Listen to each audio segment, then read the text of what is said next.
Good to go? Yes. Okay. Well, good evening,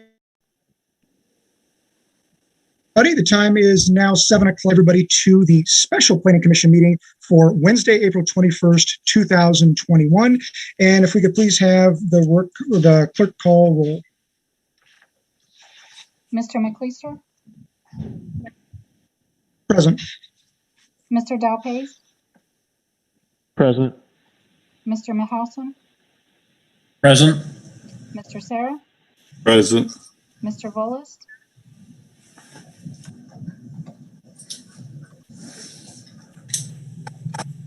Okay, looks like we have 4 members in attendance this evening.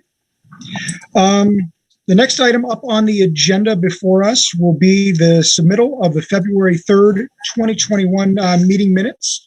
And is there any discussion on that item or a motion?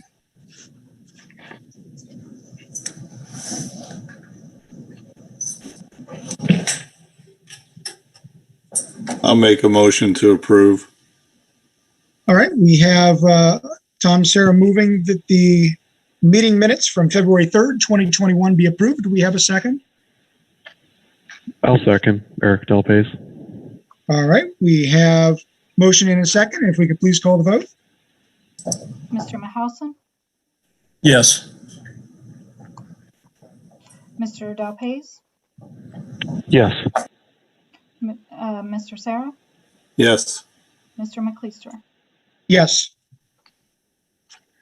All right. Motion is approved. Excuse me. Item number 4 on the agenda. We'll be considering the following amendments to the city's planning and zoning code. And this was sent over to us by City Council. And I guess we'll start with item A on that. And what this is it is an ordinance amending the zoning code of the city of North Canton to create Chapter 1140 Main Street District Regulations, establishing the Main Street North Gateway, Main Street North, Main Street Center, Main Street South, and Main Street South Gateway zoning districts in order to fully enact the districts together with providing opportunities for future residents and businesses. And I was told that we had some people from the administration and possibly council that wanted to speak on this before we got rolling. Is that correct? This is Patrick at administration. Yes, I'd like to kind of cue that up if we could. The floor is yours, Mr. Diorio. Well, thank you, sir. So I think with us tonight is Mayor Wilder, Councilman Revolt, who will be speaking on behalf of City Council. And then we also have Sean Suter, who is the consultant from ZoneCo that has been working with us on this. So this effort started with council and Councilman Dominic Fonte a couple of years ago now, and we hired a consultant and that had done some work for us on Fieldcrest, and we were very impressed with his work. So we continued with this relationship and lining up a scope of work, and we've been doing this now for about 2+ years. And just to give you a quick synopsis of how that developed, it started with the administration in the meetings and putting together, the general gist of where things were to go. And then from that, involving, City Council and their objectives. And we had a change in administration, new mayor. The mayor, I think, is going to talk a little bit tonight about the corridor of opportunity, what he refers to as a Main Street, and coining this idea of this second century zoning, which is what we're doing here today. And with that then came a broadening of the appeal. We had a series of Zoom meetings with an increased number of stakeholders. Each time along the way, we refined, tweaked, improved the document we were dealing with. I believe we had a total of 3 stakeholders meetings. The final one encompassed an invitation to all the business owners on Main Street to participate in that.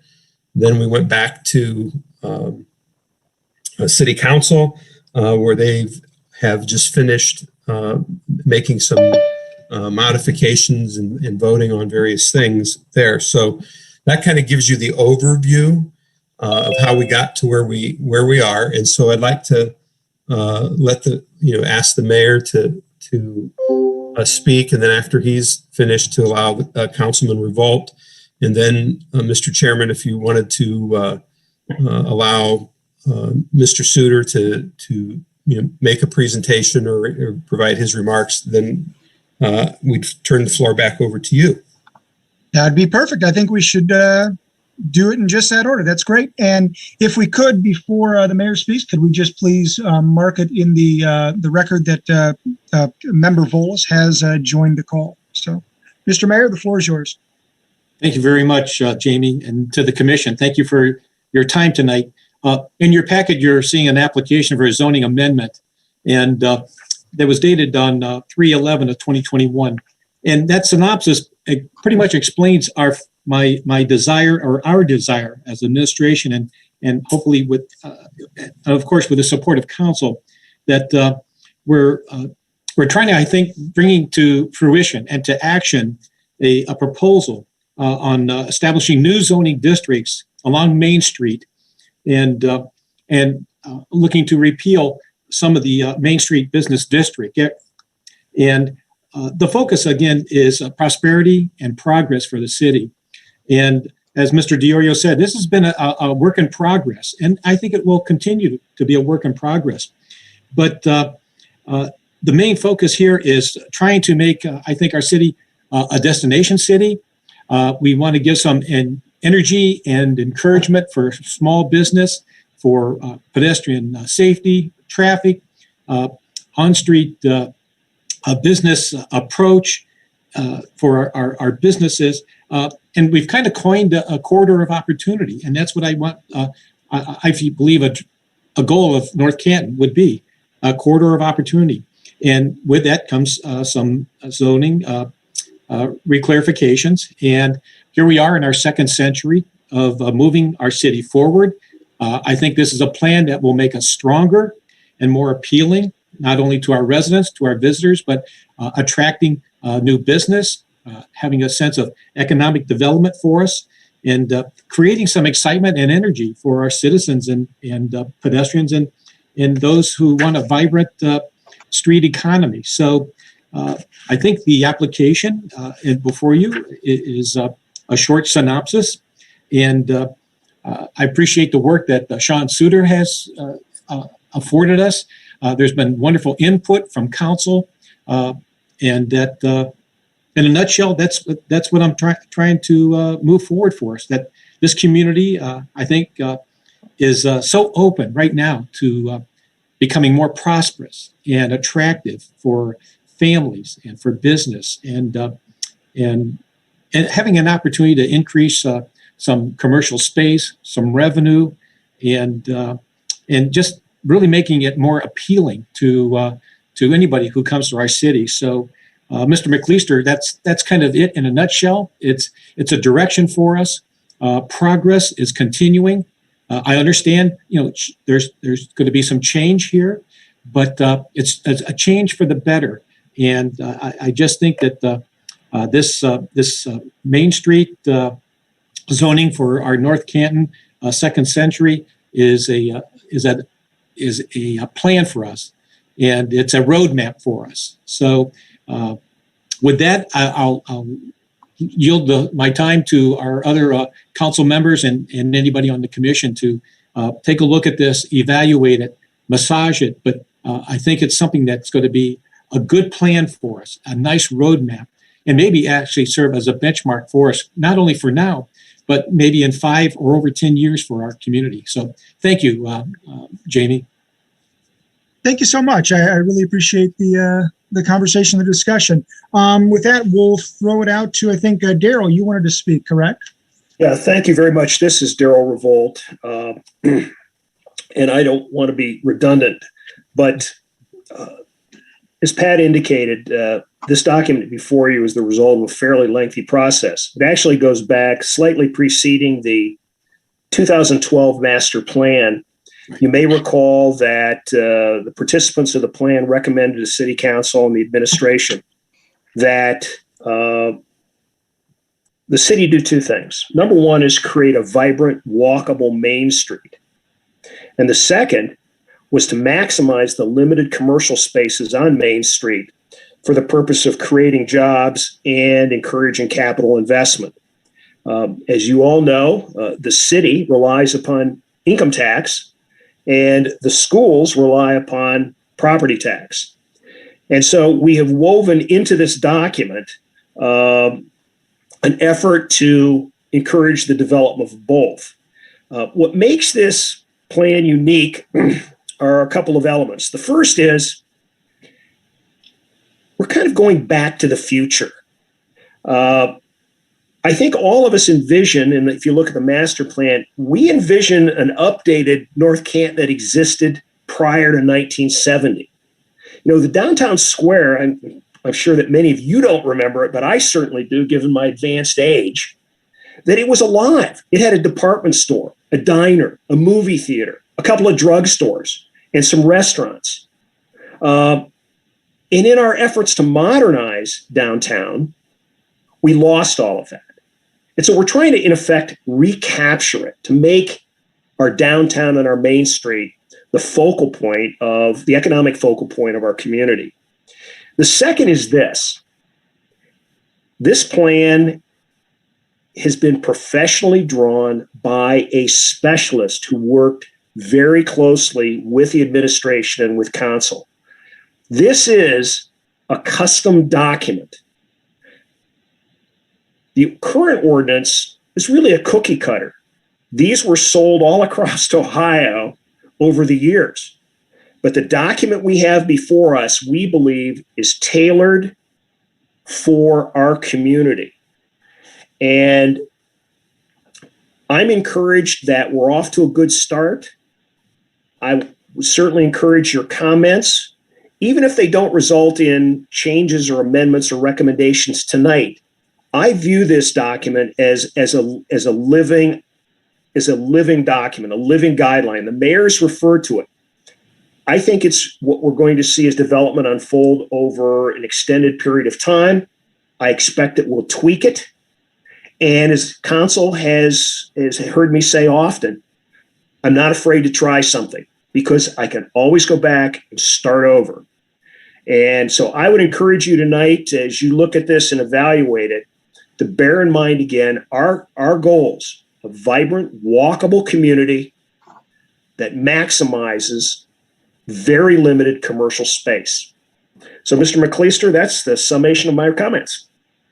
Thanks so much, Daryl. And actually, I'll mention we do have Mark Soretta and Matt Stroya on the line as well. Do either of you two gentlemen have anything else to add to what Daryl and the mayor and Pat have said? This is Soretta. No, I think everything has been said. It's kind of exciting to move forward in a different manner to grow and develop our Main Street. And as Daryl said, this is a start. There might be some growing pains, but it's a good start. A good start like this is better than no start at all. And I think we're on the right path here. Great. Thank you so much. Hey, this is Stroya, and I don't want to be redundant, so I'll just say that I appreciate there's been a ton of work on this, a lot of depth. So very much appreciate it. Great. Well, thank you guys. With that, I guess we'll hand the floor over to Mr. Suter to kind of roll this out for us. Sounds great. Thank you, Mr. Mayor.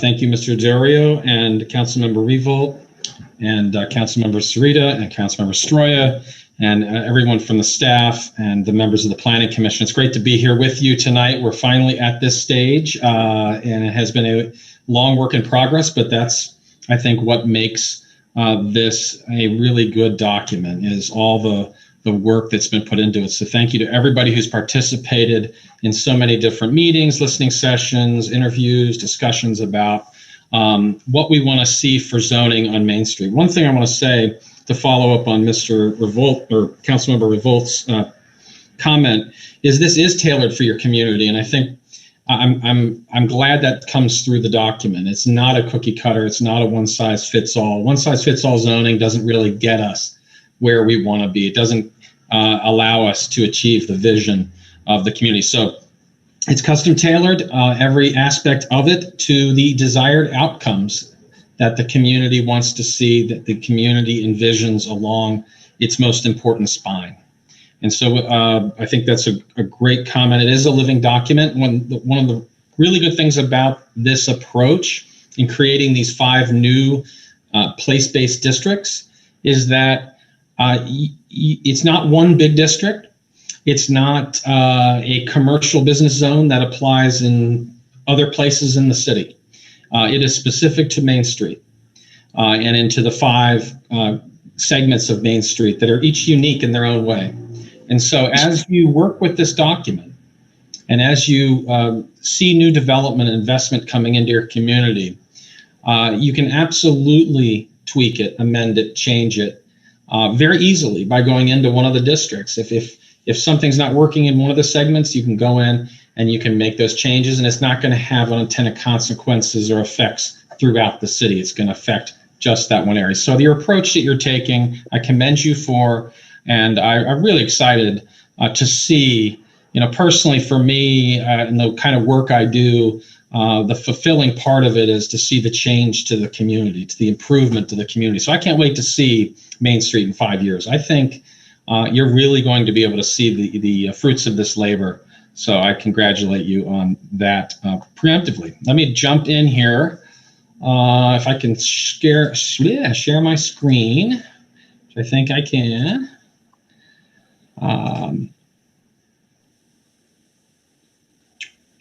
Sorry, how about now? There we go. Can you see that as a PowerPoint presentation? Not yet. No? Okay. How about This now? is, there we go. It's just started right now, Sean. There we go. Got it. Revolt has it. Great. Okay, so this is a presentation very similar to the one I gave to a number of the working groups along the way. I'm pleased to give it to you. Again, my name is Sean Suter. I'm a lead principal and founder of a company called Zone Co. What we do is we write clear, consistent, user-friendly, equitable, defensible zoning codes around the country. We've worked in over 20 communities in Ohio, and but each is custom tailored to that community's specific desired outcomes. That's what we really focus on. So it's good to be here with you tonight. And if I can advance the slide, that would be good too. All right. Here we go. Okay. So Main Street. Why Main Street? Main Street's so important. I don't have to tell you all. Main Street really is the story of the city's first century. It's where all of your commerce primarily has been historically. Obviously, there's additional areas now, but Main Street's been your main center of commerce. Of course, Hoover. You can't talk about North Canton without talking about Hoover, and other things, banks and post office and institutions, City Hall. All these things create the spine and the heart of North Canton. And you all know that this is your Main Street, and that's why it's called Main Street. What's also interesting is if you look at the spine of Main Street through North Canton, you see that it intersects with about approximately 52 different streets and ways feed into Main Street. So all the neighborhoods, a lot of the neighborhoods on many different streets feed into Main Street. So if you're coming from the neighborhood to go somewhere, you're likely going to be entering upon Main Street. And it's 3 miles long of this, 52 different streets. So we have all these little neighborhood nodes along it. There are major landmarks and institution, busy places of commerce and gathering. And that's exactly what Main Street should be. It's many different things to many different people. This slide is intended to just remind everyone, as I looked at an inventory of your land use along Main Street, it's not just commercial. People live on Main Street, historic buildings, you've got your government, there's places for gathering and socializing with the YMCA, and also recreating and playing, parks, there's worship, many worship spaces, places for learning, schools, places to eat good food, places to eat donuts, places to eat all kind of things, places to eat, or places to shop, of course, places to work, places to make things, care and heal, repair and fix, sell and service. I mean, that's pretty amazing when you look at this 1 3-mile drag, how much stuff goes on there and serves so many people in the community and outside the community. So it really is the opportunity for the second century. That's why we're calling it North Canton's second century zoning, because we see this as the future, not just the past. The community vision in its comprehensive plan, very beautifully drawn up, actually quite a ways ahead of its time, really shows a vision for a place people want to be, a place people want to recreate. You know, Councilmember Revolt's comment about, you know, what it used to be, right? And so there's a bit of a nostalgia for what Main Street used to be, with a thought towards the future. And you can see here on these beautiful images, you know, vibrancy, a place that makes a statement, a place that you don't just pass through, a place you stop, a place you want to be. So that's what we're going off of, the community's vision. And as we look at Main Street from end to end, approximately 3 miles, in its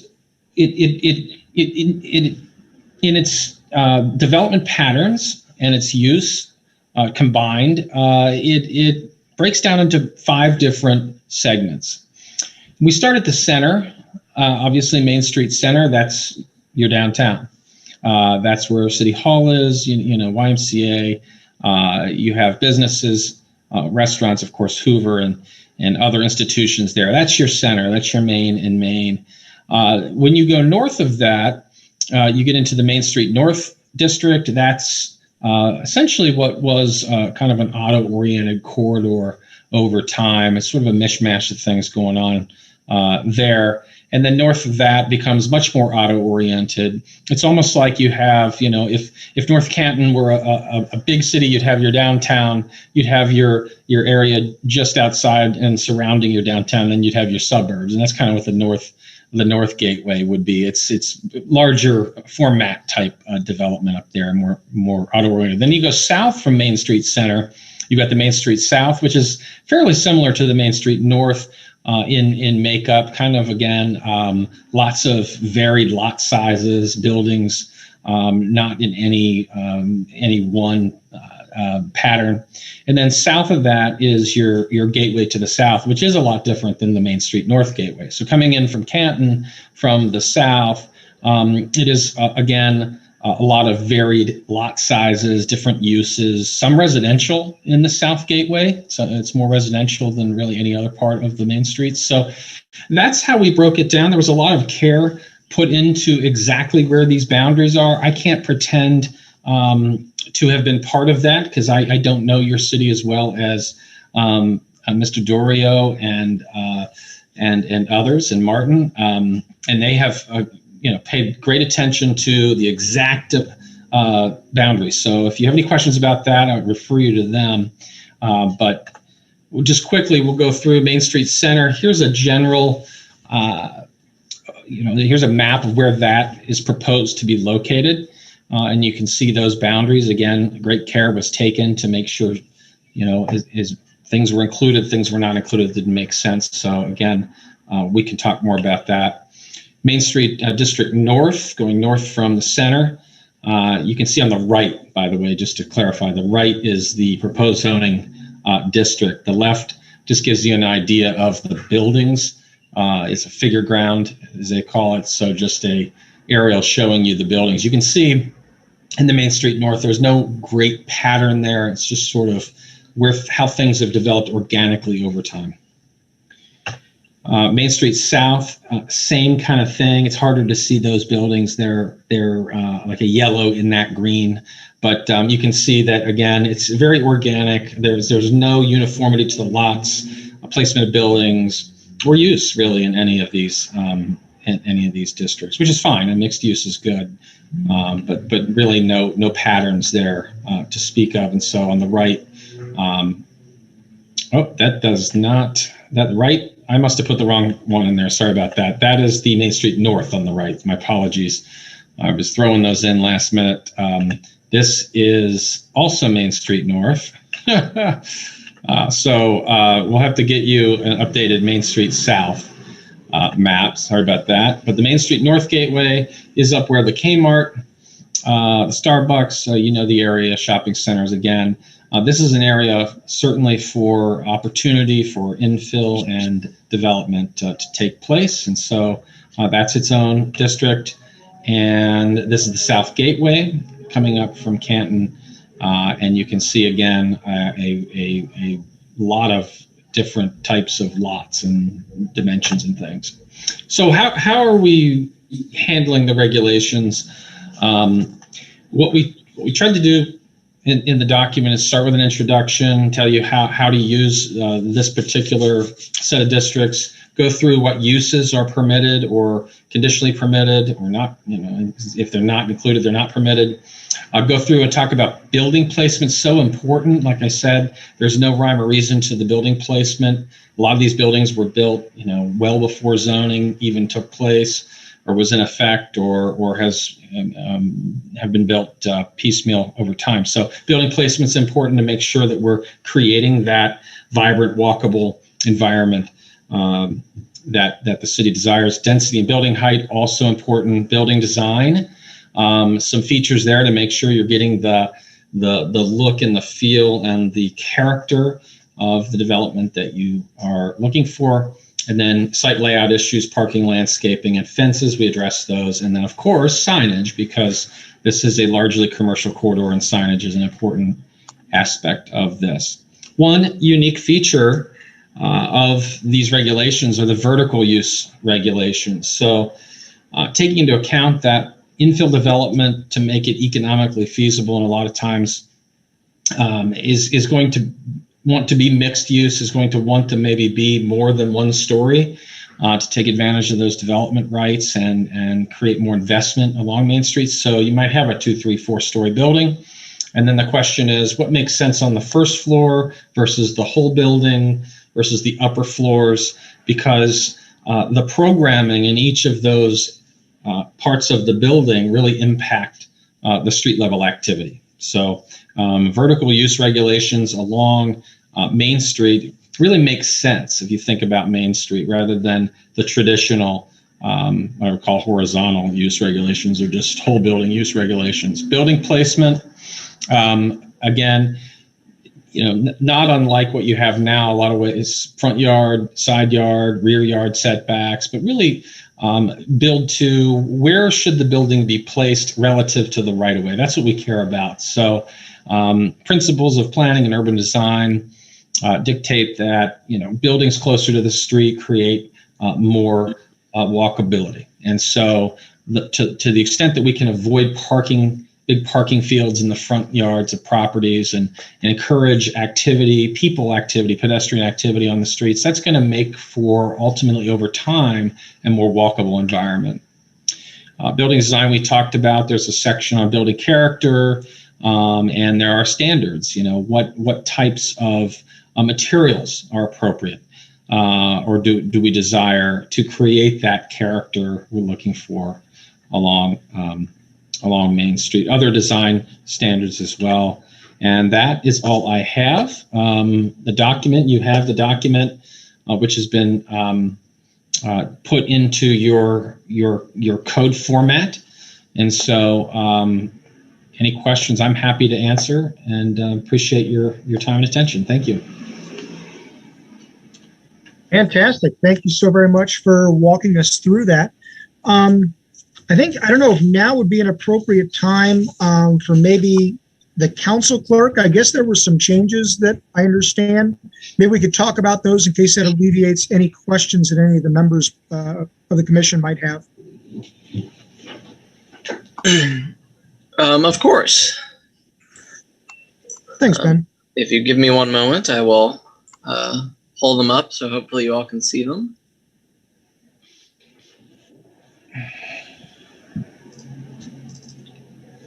We got it up on screen. It worked for everyone? Yes, sir. Okay. So As Chairman McLeistra alluded to, on Monday night, Council did endorse some changes to the draft that we had initially sent to Planning Commission.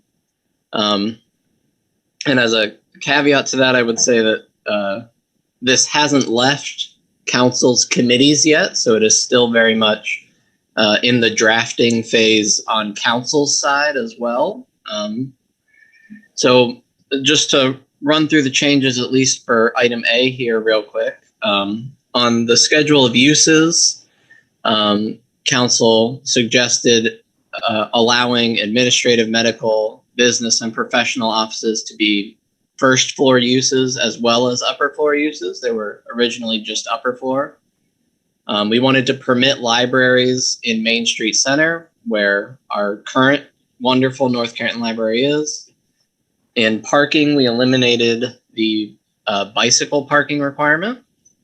For fences and screens, this is where we had the most changes. First, we changed the requirements that fences can only be in rear or side yards. And then for item A3, we changed a lot of the wording and got rid of wood fences. And the intent was to encourage more North Canton aesthetic fences. So sort of wrought iron supported by brick and stone masonry, sort of what's next to the St. Paul's parking lot, if you all can imagine that. In landscaping and screening, initially we had just said shade trees or native shade trees, and we felt that we'd rather suggest specific types of trees to prevent someone from planting an oak tree 2 feet from the sidewalk and then, constantly having to deal with the roots disturbing the sidewalk. For signage, we changed the word rock to stone. We also tried to open up the signage to really allow businesses to advertise as they need to get more customers. So most signs are now allowed in all districts. And then we added an additional type of sign called the canopy sign. And then finally, for item A on your agenda, Council wants to create a section that details sort of recommended design standards. So if you're going to build a new building, what would we hope your building looks like? And we haven't finished drafting the language for that section yet, but some of the ideas are things like using Hoover brick, using white Ohio River stone, using white concrete trim, those sorts of things, to sort of keep the aesthetic look of Main Street, particularly in the center. So that's everything for item A. I can go through the map changes as well if you'd like. Yes, I think that'd be great. Thank you. So on the maps, first in Main Street North, we'd like to add a parcel on Stratavon Street that is currently owned by the city. This is one of the properties near the old Kmart property. In Main Street Center, we'd like to remove a number of parcels along Portage Street. I don't yet have a corrected map of that, but if any of you were watching Council on Monday night, you would have seen my, as President Peters put it, John Madden scribbles that showed the parcels we'd like to remove. And then finally, the list of parcels in the ordinance currently includes all of the right-of-ways or streets that are in this district, and we'd like to just take those parcel numbers off of the list. Okay. Thank you so much for running through that for us, Mr. Young. At that point, or this point, I guess I should say, I'll throw it out there for any questions or comments for members of the Planning Commission. Chairman, if I may, before we do the question, yes, we were able to get the revised maps, and as Mr. Suter had indicated, he was putting those in his presentation as I just got those sent out this afternoon. Mr. Young did reference the revised map. If the clerk would pull up the map for the Main Street Center. There, we can look at those revisions. And thank you for bringing that up, Mr. Van Gundy, because that would have been my question when we got to that portion of our agenda. So thank you. No, my pleasure. I think there's a little bit of a delay in the pulling up the document there.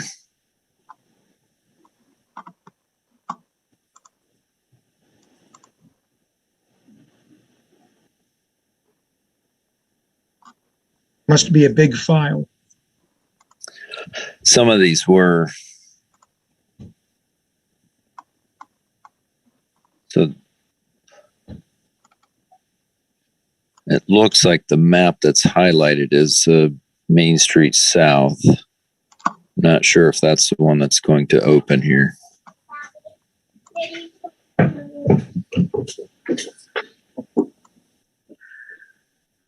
Get in the car, hon.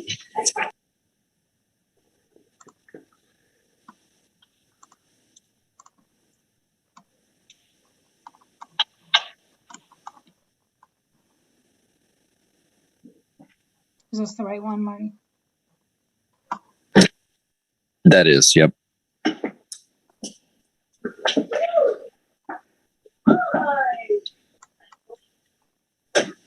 It's not showing up on our side. I'm not sure if it's. Yeah.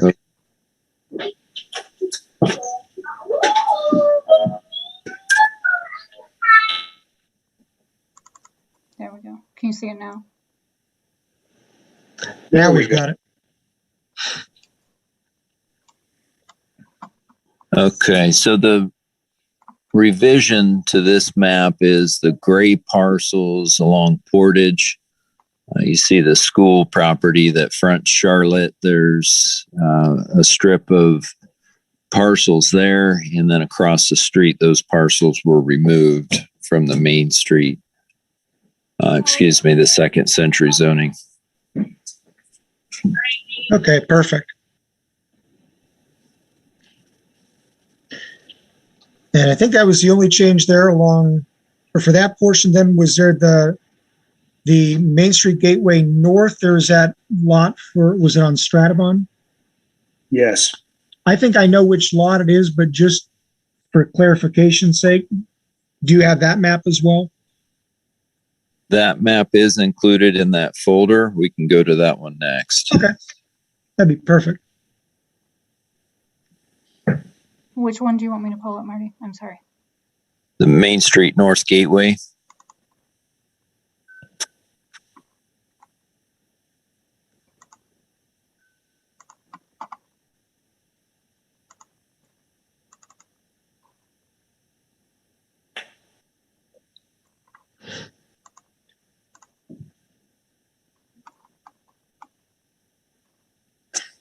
Are you able to see my screen? Yes. Okay. So the added parcel there is on the south side of the south side of Stratavon, and it would be that far west parcel, that rectangular parcel that runs north and south. Perfect. Okay. Thank you so very much. Can you run your cursor across that, please? I believe it's this one. Thank you. That's correct.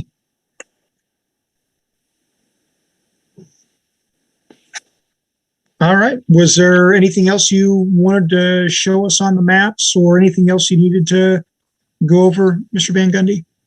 I believe that was all of the map revisions that I wanted to point out there.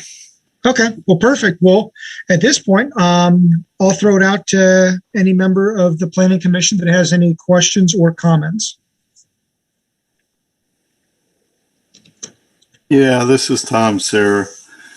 So I'd like to understand a little bit why the uses was selected for the Main Street Center compared to the uses for Main Street North and South. It appears to me that we're limiting the uses for Main Street Center, which is the center of our town.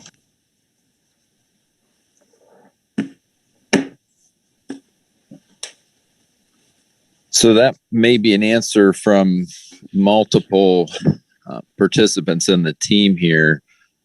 From my perspective, we did take into consideration the existing uses in the various districts along the Main Street. In addition, the Main Street Center, some of those revisions were to clarify that the uses that are intended for that district are not limited there. And I'll turn it over at this point if Mr. Revolt, if you wanted to speak to that, or if you'd like Mr. Suter to speak to that. Yeah, I was looking for some reference materials, which I don't seem to be able to lay my hands on right now, but maybe Sean could go first and let me. Sure. Yeah, I think Main Street Center is probably your most carefully calibrated of the 5 districts, in that there's such a limited amount of space there, and we want to make sure that it's the mix of uses, the appropriate mix of uses that are actually going to achieve the desired sort of walkable pedestrian area of your center. So one, we want it to reflect what's there, but also we want to reflect what's desired for the desired mix for that area to create as much walkability as possible. So what you'll see is less auto-oriented type uses than you would see in the North Gateway or in the South or the other districts. You're going to see more small scale pedestrian-focused type uses. Okay. Well, Yeah, Tom, this is Daryl. That's a pretty accurate summary. The reason, in going back to our conversation about creating 5 districts, what we tried to do was look at what was there currently and what the vision was for that area. For example, Sean indicated that we have a more pedestrian-focused vision for our Main Street Center. However, when you get up to Main Street North Gateway, that's an entirely different economic geography. And so what we've tried to do is acknowledge that what works or may work or what's desired in the center of town probably doesn't work very well at the intersection of Apple Grove and North Main Street. okay.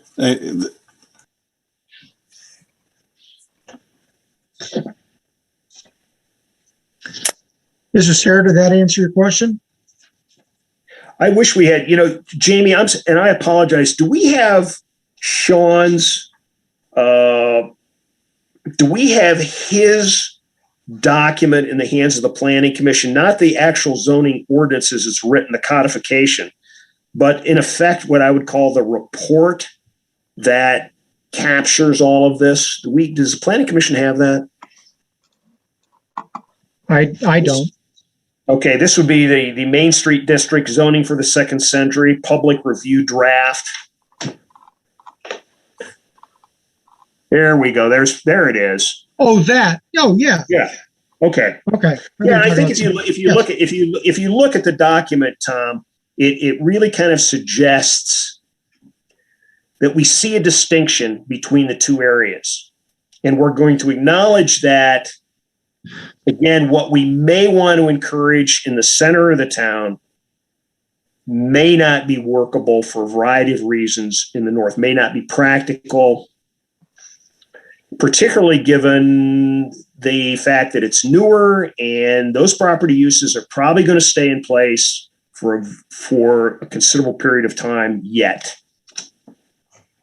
Yeah, okay, I understand that, Daryl, but you've been around this town as long as I have. You remember back when there was a funeral home right on Main Street. Right. Yet we're saying that that's going to be restricted and not allowed to have another funeral home in the center portion. Yeah, we may say that, but let me go back to one of the things that I've said, Tom, and that is this.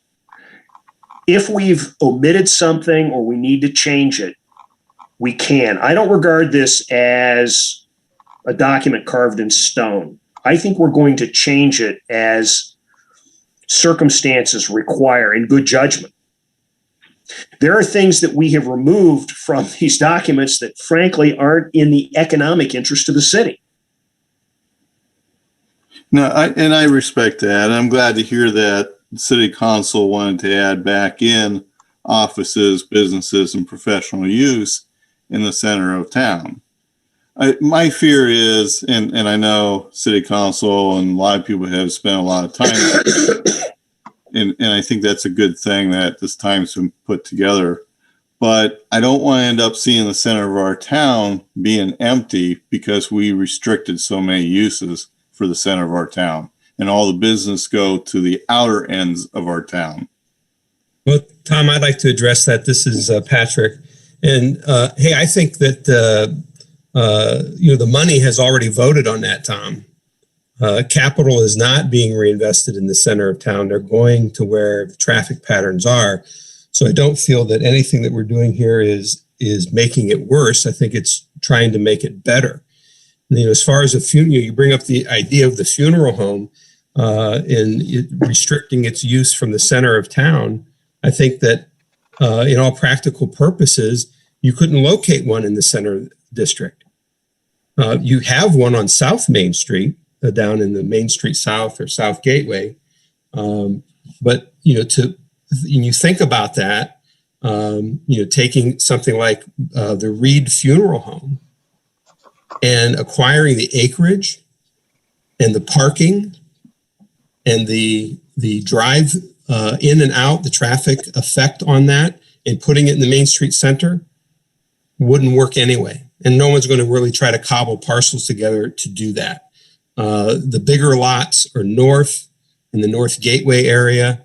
And to the extent that they could put one, this doesn't affect somebody's ability to put one on Apple Grove or East Maple or West Maple or wherever else there might be a general business zoning for something like that. But this is just on the Main Street that it's affected. So I think, a lot of this is reflecting what, 50 years of the same zoning codes pretty much gotten us, is that, money has already voted where they want to locate. And you're not going to find somebody wanting to locate a fast food drive-through business in the Main Street Center or Main Street North or South. It doesn't make sense. So I think this is just reflecting that reality, that this is what is likely to be here, just from understanding the dynamics of what any one of those things would require. No, that makes sense, Pat. But you look at the where the car lot used to be. That's a big piece of property sitting vacant. You look at the Hoover campus area. That's a lot of property there. So I get where this direction will be our use. Yeah, I think our uses, Tom, to respond to that, I think our uses have been limited by the owners of those properties, not by the desire of something to be there. But, oftentimes I felt that, many of the owners of property on Main Street have felt that they have like the Willy Wonka golden ticket. They just have to wait for their astronomical price. In the meantime, properties sit vacant, they run down, they become nuisances. And that's why the city council, with great wisdom and foresight and determination, have passed in the city's first commercial property maintenance code, because we have to deal with these issues and not allow that to occur.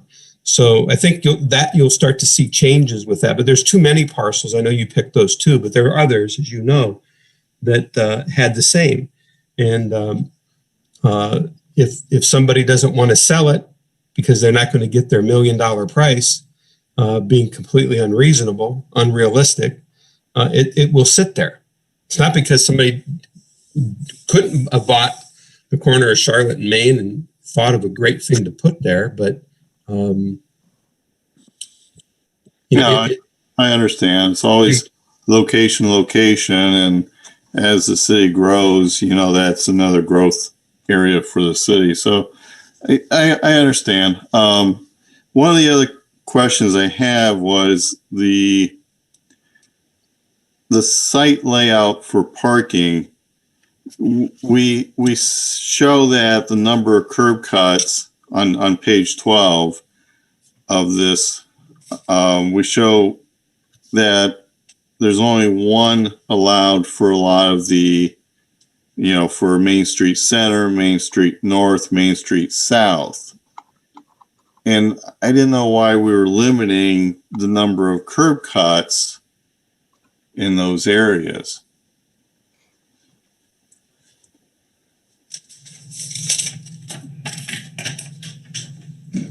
If you go down, scroll down just a little bit. So number of curb cuts, maximum per street frontage, 1, 2, 1, 1.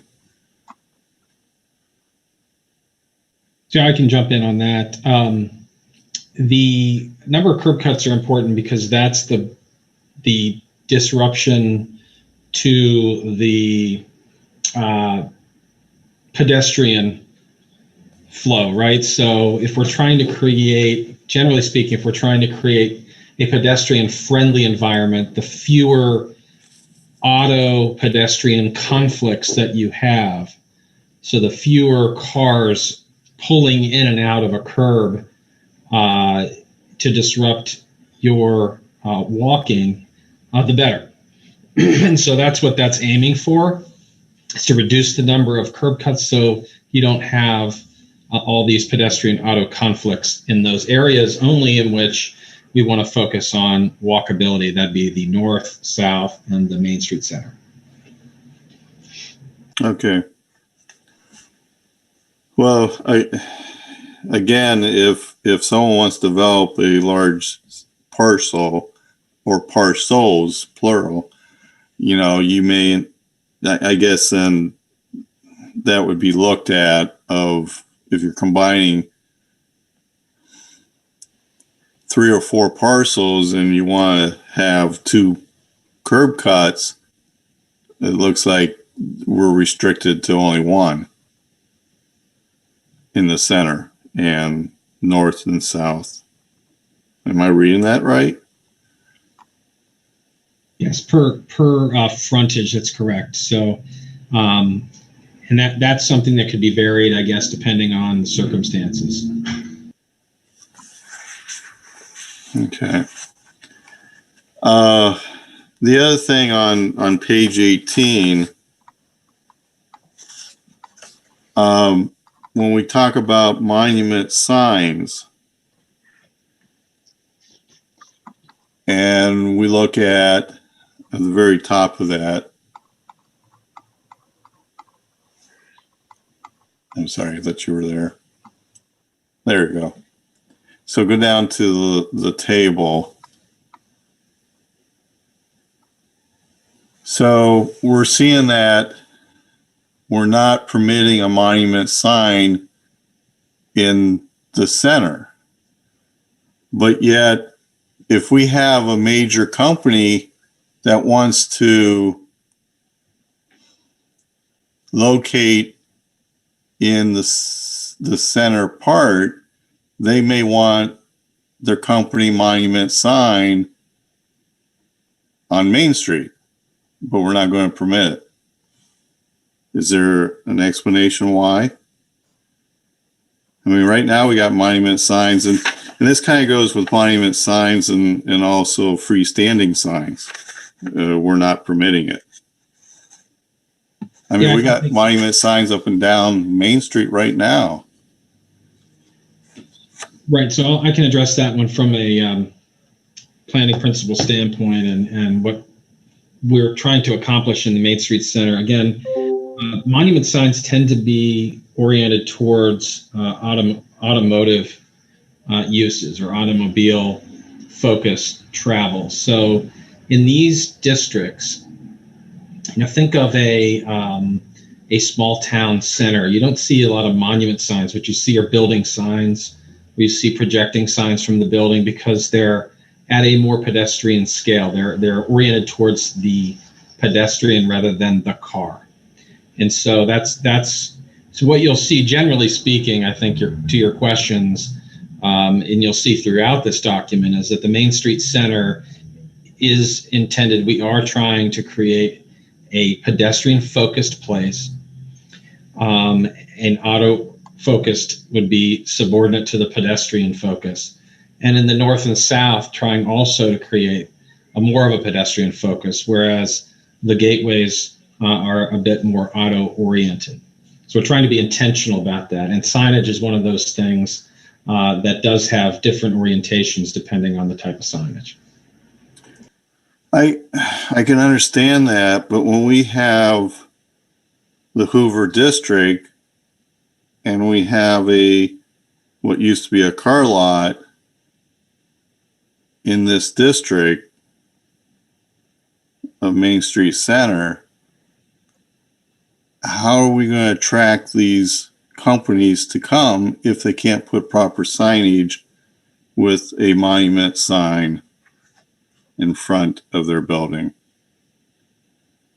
Well, Tom, I think what you're looking at is, an exception to the rule. Because, if you take a look going up and down Main Street, I would have a concern that if we're at the Veterinary Wellness Center of North Canton, Healing Hands Therapy, Randy's Automotive, and, Viking Community Animal Hospital, A1 Background Check, all these small businesses that go through the Main Street Center, Baker Duplicar, North Canton TV and Appliance. I don't think that the community really wants a monument sign in some shape or form in front of their business on the street. Now, what you're talking about is, the Hoover district, and I'm not,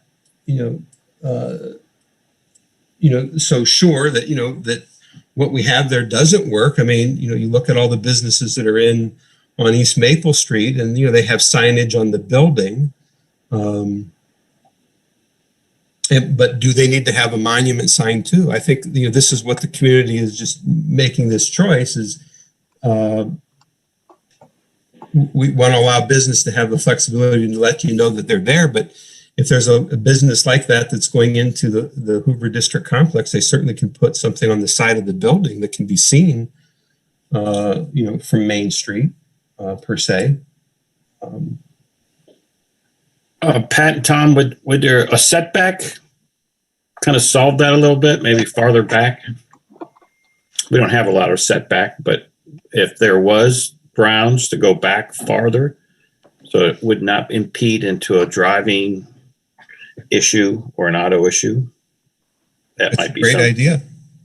Yeah, I like that idea. We've had some announcements in the city of businesses coming to the city.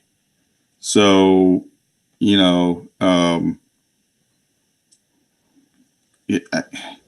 I just think these businesses want to be recognized. If they're going to support the city of North Canton, they want to be recognized by having some type of a monument sign on the main street.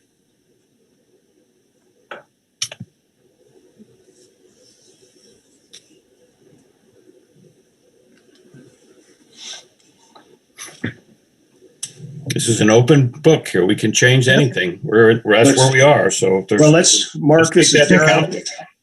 Mark, this is Daryl. Let's noodle that and see if there is some approach. Right. And again, that goes for a freestanding sign. Both of them are listed on the center MSC as not allowed. You're more looking at wanting people to put it on their building. But if the building's set back off of Main Street, they may want a sign that directs people to their building, or directional signage to show where trucks may need to go and access the building, stuff like that. So that was a little concern I had. The other one is the window signage. I'm not quite sure what it's saying. Decals are not permitted, but yet I drive up and down Main Street. There's a lot of businesses that have decals on their windows. And that's on page 21.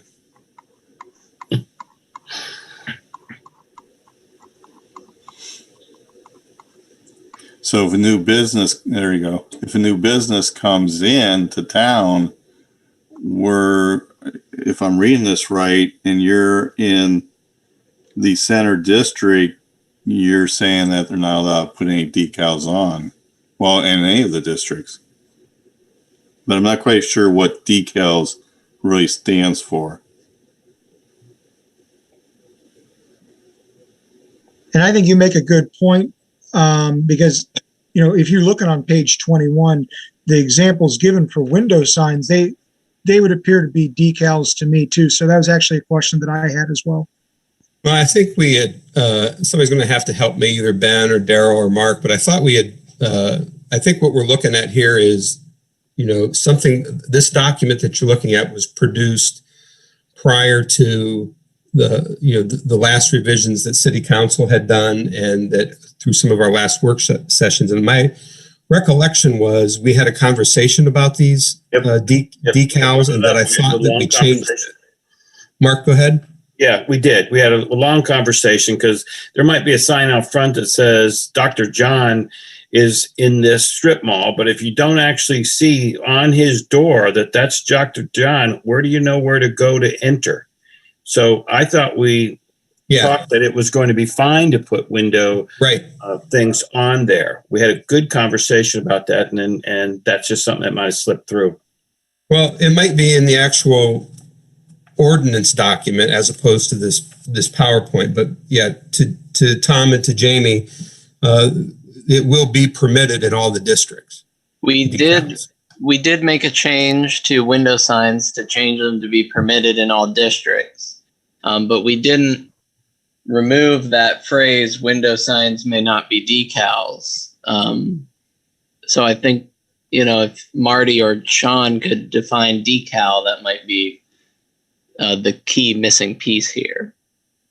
Yeah, I think good catch. The more appropriate thing to do is to limit the amount of window that the decal covers. So a lot of times we will say, no more than 25% of the front glazing, or what do we have in here? 15%. This document is not updated. That's typically what we'll say, so that you could have a decal that identifies your business. But I don't know if you've seen it happens a lot in strip centers where they will cover the entire windows in decals. They will advertise beer. They will do all kinds of, especially around cell phones, restaurants, things like that. So the idea is not to allow for a business, especially in a place where you want vibrancy, to cover up its windows so you can't see in or out of the building, or you can't see in the building. You can see out, but not in, because that just creates a blank wall. You might as well put up a brick wall at that point. So that's the principle behind it. The city can choose how much of a decal. I would not recommend you allow 100% of the windows to be covered. But if it's 50% or 20%, that's completely your call. I know there's businesses up and down Main Street that have photos and stuff on their storefront windows. So I'm concerned about these businesses. I mean, obviously, if you have it today, the way I understand it, they're going to be grandfathered in. But a new business comes in, they want to use their storefront to advertise, they're going to be limited.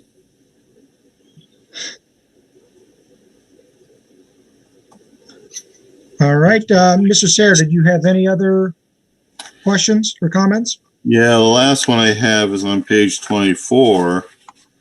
And if we look at lighting of signage, we're shown where, go down to the matrix, table. So we're showing internal lit direct, fluorescent box lit. We're showing both in the center, not being, I guess I'm not understanding what, I guess I get what a fluorescent box lit is, but internal lit, I'm not understanding what that really means. There's a lot of signage going up and down Main Street in all these districts that have lit signs, and that's how they market their business. So I'm not sure what that really was referring to. I know we had a discussion on this and it was updated too. Probably need to go back and take a look at that about direct light on signs. So I'm not where that was. So in code draft, this lighting section doesn't exist anymore, and lighting is specified by type of sign now, and what types of lighting are appropriate for what types of sign. Okay. Mr. McLeister, that's was my review of this and my comment. Okay, perfect. Any other members of the Planning Commission have any questions?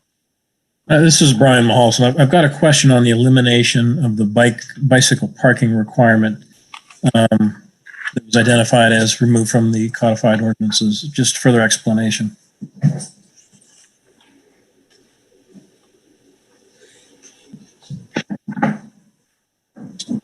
Well, I think my recollection of this is, I think, Mark, you might have to help me on that one. But what we were looking at was that, basically, we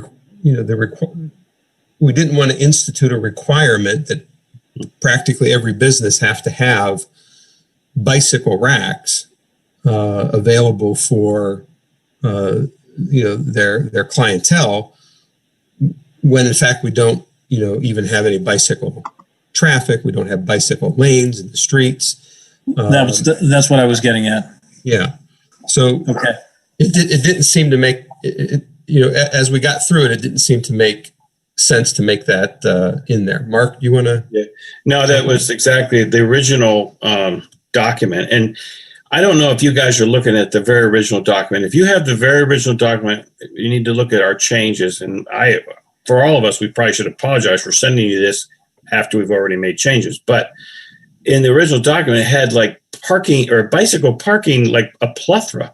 We don't have that many bikes in our town, the amount of bicycle parking they had per square foot, I think it was. It was something to do with square foot of building had to have so many bicycle parkings. And we just kind of threw our arms up with that and said, well, I mean, if we need more bicycle parking, we need to do something different with that, not just put it in on every new business that comes in. Is that about right, Pat? Yeah. So obviously, if someone wanted to put a new business on Main Street that wanted to comply with LEED certification, that would be taken into. I mean, that would be taken on a case-by-case basis based on the project if they wanted bicycle parking. And we're encouraging pedestrian-focused areas on Main Street there. But a lot of cities like, say, Lakewood, and they not only focus on pedestrian but also bicycle traffic, because the people that are within walking distance are kind of limited.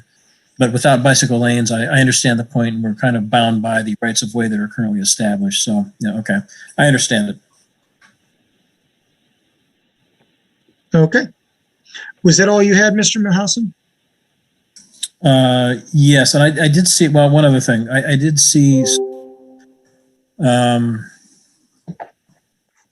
Mention of trying to set standards for construction materials in approaching what I would call an architectural review board without establishing an architectural review board.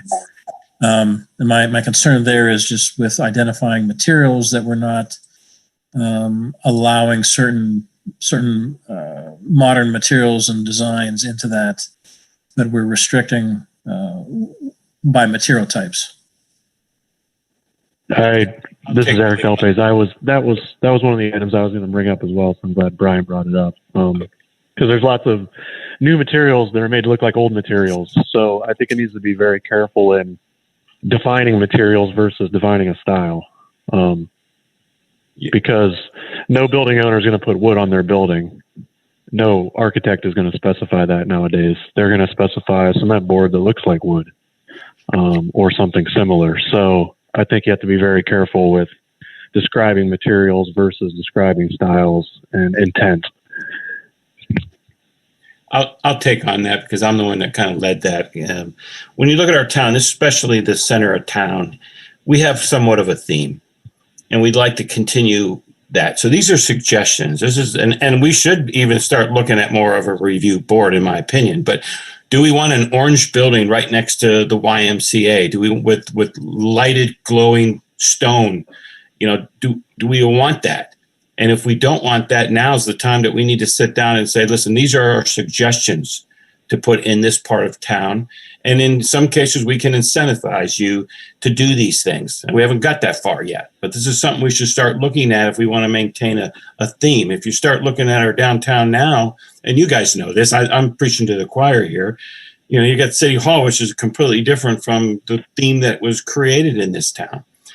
It was just during a certain time where people just got, kind of excited and started putting up the things that didn't go. So if we want to maintain a theme in at least the center of town, we should have some sort of suggestion or review to what are things that we could use. Now, I don't mean in any way that things are more expensive. Just the aesthetic look of them is what I was leading the conversation on. And if anybody else wants to try. Yeah, no, I totally agree. I agree. It needs to be, it's always helpful to, what kind of style do you want? I think where Brian and I were coming from was the fact that if you say a specific material, then an owner and or a designer sees that, and then they think that's the only thing they can use versus a material that looks exactly the same but might be made of a different product. Good point. No, good point. We didn't mean it in that manner. We just meant it more of the I know. Yeah, I assume that was what was meant. But if you were a person just reading this, it just says right wood or brick. Oh, that's all I'm allowed to do. I can't use anything else. It doesn't say the style or the intent. Or I did in your amendments I did see creating a maybe design standards. I think that's more of an approach than actually stating in the document or in the zoning a specific material. Right. And we did make a change to exactly what you said with the wrought iron. Originally, it just said wrought iron. Well, wrought iron's damn expensive. So we went to, black aluminum, look like similar layer to wrought iron kind of look. So we're heading that way. We just need to kind of grow it a little better. These are areas that we need help from you guys and anyone else in the community that what they want to look like in the future, the next century. So good point though. Thanks for bringing it up and being attentive to that, because we talk about it and it just kind of slips through sometimes. You gave a good example with City Hall in that it's a really beautiful piece of mid-century modern architecture. We just don't want to discourage that type of good architecture, regardless of style. All right. Any other comments from members of the Planning Commission? Jamie, this is Peter Volas. I have a couple questions if nobody else has questions. Sure. I have a few more, Peter, but you can go ahead. Go Eric, please. No, please go next. Okay. I was just going to jump. I apologize. No, that's all right. I was just going to jump off of Mr. Serra's comments. The monument sign in the central district, I differ from, I guess, Mr. Serra's. I'm on his side in one situation, but I differ from another. But I like the intent of not permitting monument signs in the central business district like that, the Main Street Center. I think the intent of the entire document, and especially that part, is that to generate enough density in the center that a wall sign is going to be legible from anybody that's in the Main Street Center. I think our biggest problem now with signage, and I know it's on record before I've said it in our meetings, but there's too much signage, period. I mean, a monument sign, a wall sign, ground sign, other ground signs, electronic signs, like there's just too much signage.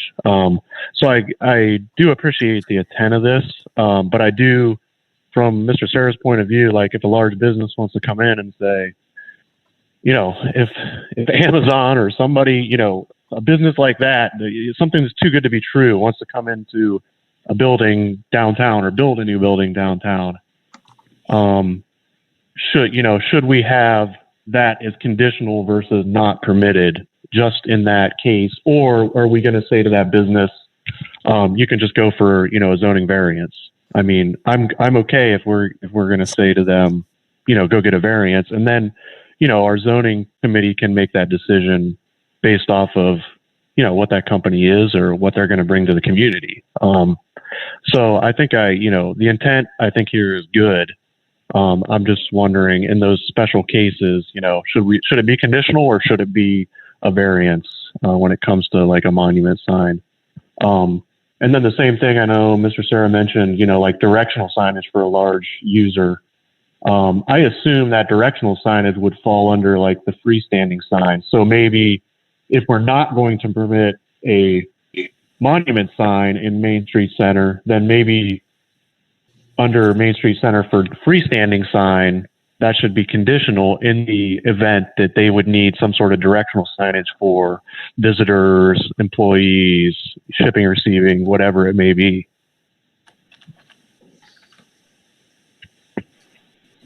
Good points. Yeah. And then, go ahead. Well, I'll just add to that. I mean, the Hoover district is a big complex, right? What is it, 70 acres, something like that? And this section 1136.17, which is signage, is strictly saying in all Main Street districts except MSC, each site may have a maximum of one monument sign. So you're rolling out the center. You're rolling out a big possible development area and not allowing people to have a monument sign that could also be a directional sign for that whole Hoover campus to grow. So that is my concern. Tom, but that again, it might go for setbacks or even off-road. If you go down one road, then you maybe can have a directional sign once you turn down, let's say, a Whitwer, and then you have directional signs of where to go. But on Main Street, do we really want a bunch of arrows saying you got to go this way or that way? That goes to point to, that's more signs than you really need on Main Street anyways.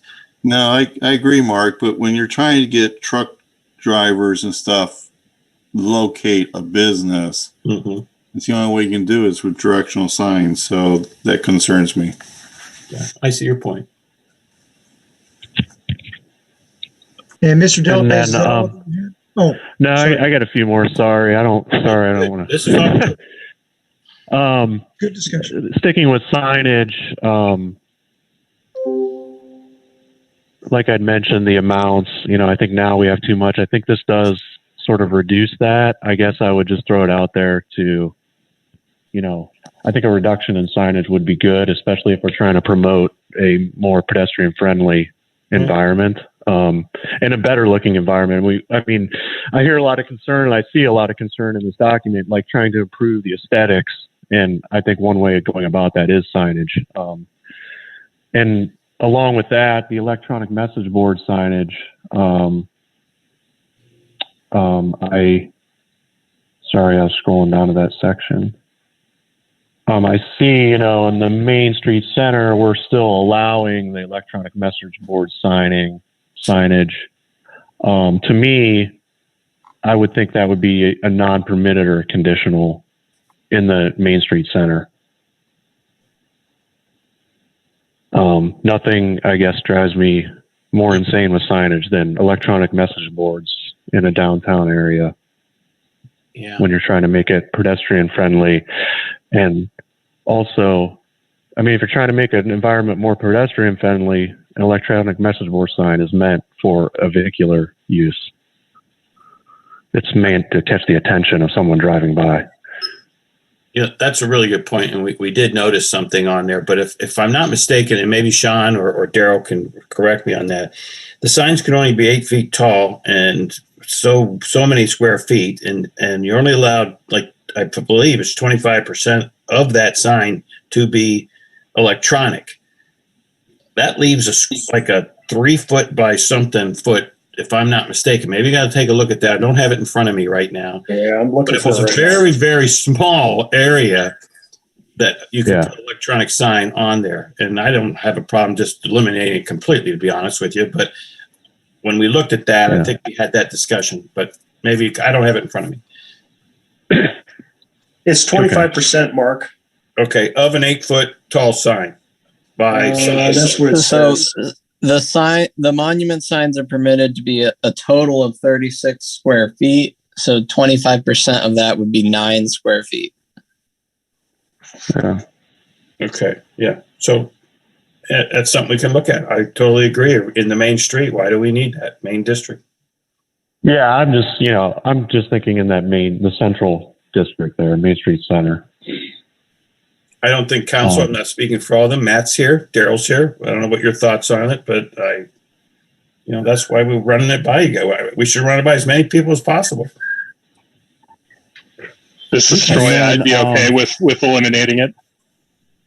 I see the point. I mean, to me, I think the point of an electronic sign is for a driver going by. It's not really meant for a pedestrian. So I'm all for eliminating it if that's what everybody wants.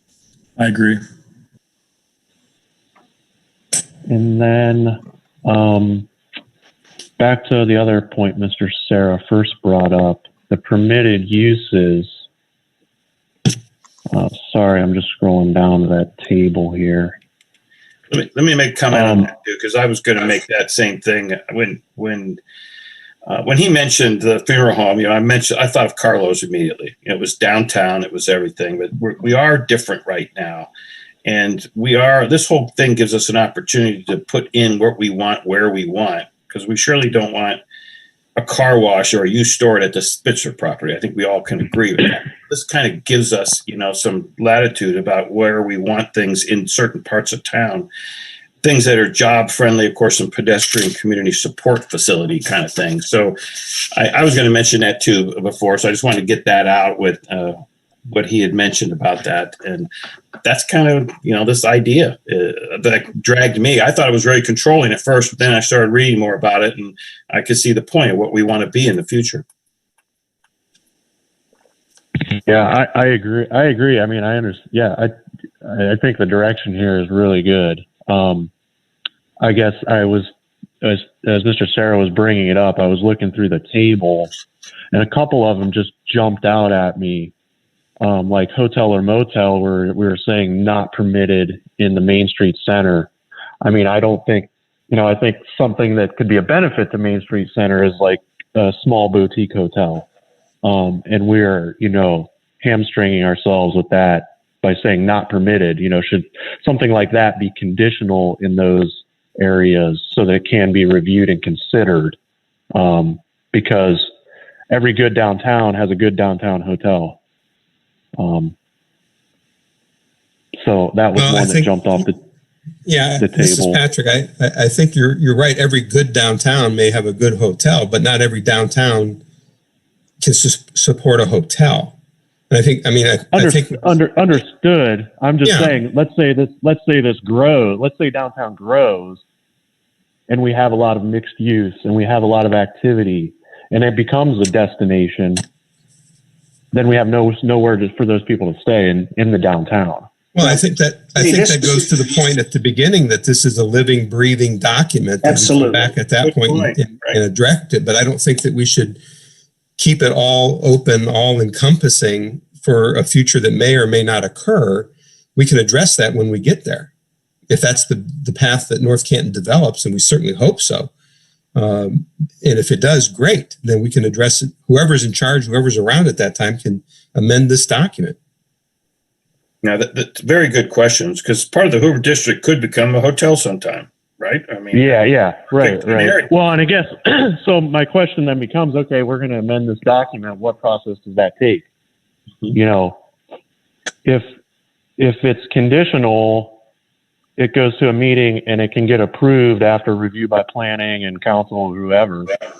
If we have to amend this document, that's going to take 6 months, and that user might be long gone. Yeah. You know, if a hotelier comes in and says, "Hey, I mean, I'd really love to do a hotel downtown," and then we say, "Well, our zoning doesn't permit it. We got to get it changed." That's going to take 3 public readings. We have to do all this stuff. Next thing you know, 6 months goes by. You know, that might be their window of opportunity, and it's passed them up. That's my only concern. This is Daryl. I'm going to just make a couple of comments. First of all, is we recognize that our Main Street Central District is not going to be all things to all people. It can't be, because we have a limited amount of space. That's A. B is this document, as Patrick and I've said, is a living document, and we can change it. I can assure you that if an individual is interested in putting a hotel in, and we assure them that we can move this through council and through the planning commission, it can be done. It'll be done. Number 3 is this, and I think this is the thing that we're real, and I come back to this theme. Think about a 50-room hotel. What does that, or a 25-room hotel, what does that really mean in terms of revenue, space, jobs, etc.? Eric, I'm not sure I have the answer for that. But the point is this, is that when I've looked at this, what I'm trying to do is make sure that we're not wasting economic development space in our downtown. If somebody wants a hotel, I've already got a Hoover complex over there that can do it with plenty of parking. And we can make that happen. Here's the other thing that's going to occur, Eric, is that if somebody wants a hotel, you can rest assured that they're going to come to us, as they did in downtown Canton, for an incentive to discount that project in some fashion. And if we can discount that project by 15 or 20%, I guarantee you they'll wait 6 weeks or 6 months. You've got a construction season. You've got a whole bunch of other elements that go into this. I think it could be fast tracked. I'm not too worried about that. We've excluded some things. I think we can get to it. If it's a good project, meets our criteria, I think we can get it done. And they'll want our help to do it, and they'll be patient.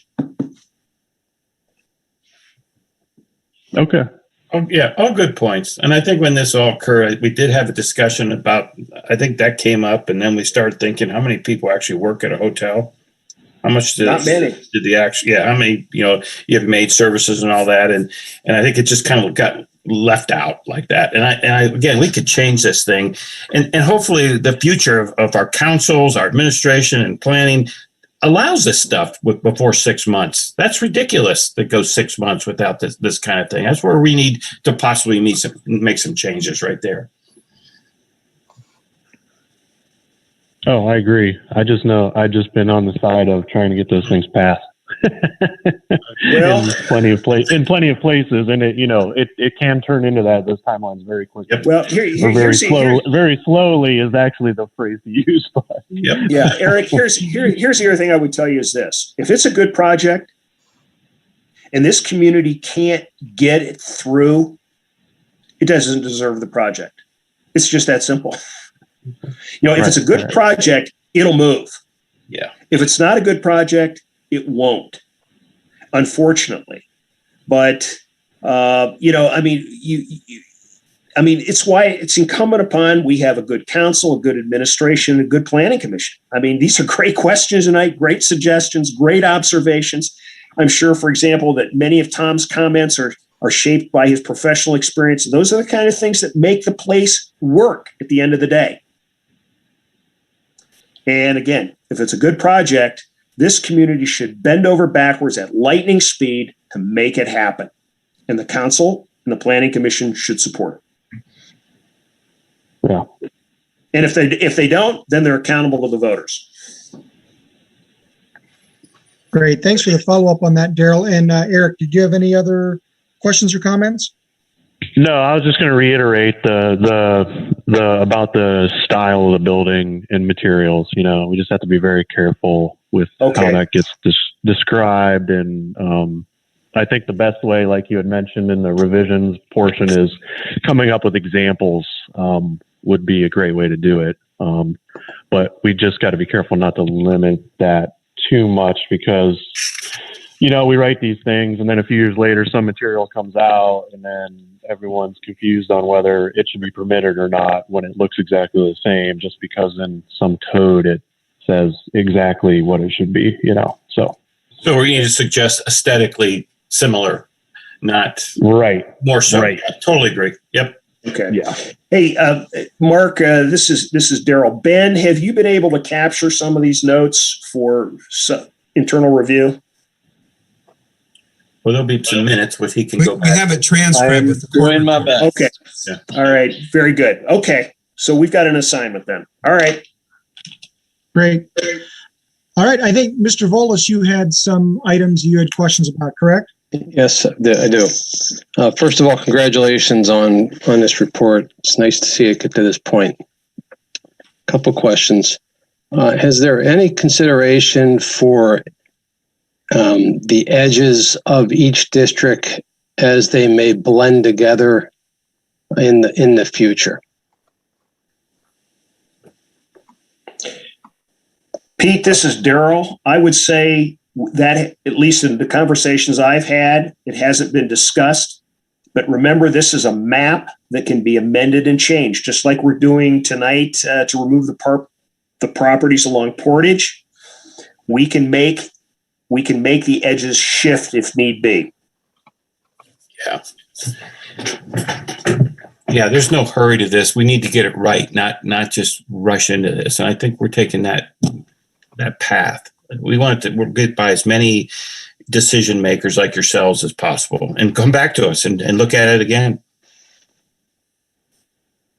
No, that's good. I appreciate that. I mean, things will change 5, 10, 20 years down the road. So the way things are today is the way they won't be in the future. I just think there needs to be appropriate consideration for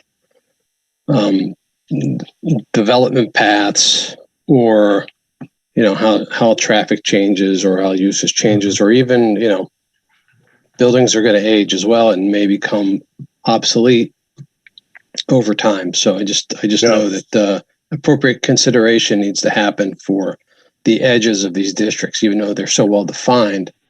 There will be changes.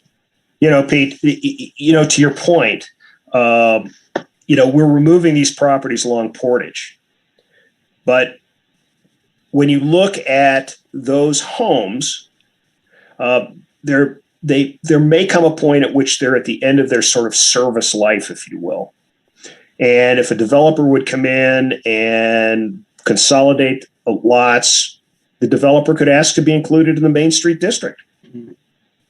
And I fully expect that. And there are going to be there are some potentially other areas that could be drawn in at some future point. And again, I think I come back to this. This is a living document. We're going to want to change it. We're going to want to make corrections depending upon the circumstances that come along. To your point, Daryl, and maybe we can, I don't know if Sean knows that they do this. Can we institute a review of this every certain amount of years so we can keep up with the times?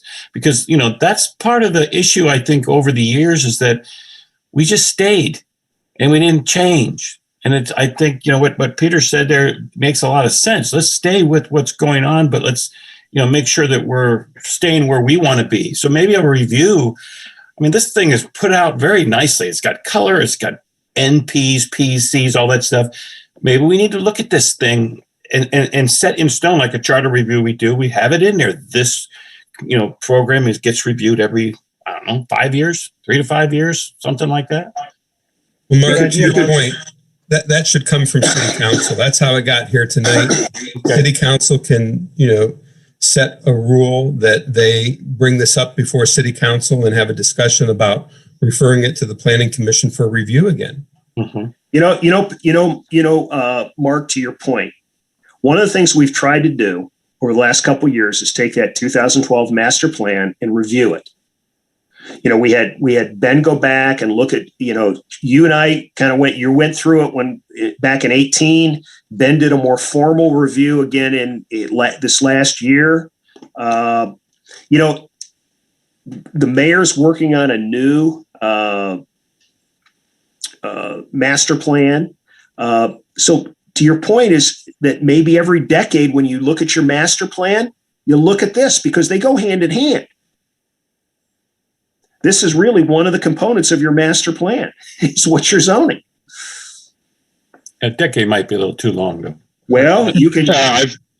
This is Troy. I agree with what you're saying, Daryl and Mark, because I think it should probably be like every 5 years. And if we make it part of the master plan review, I think that would go hand in hand for this.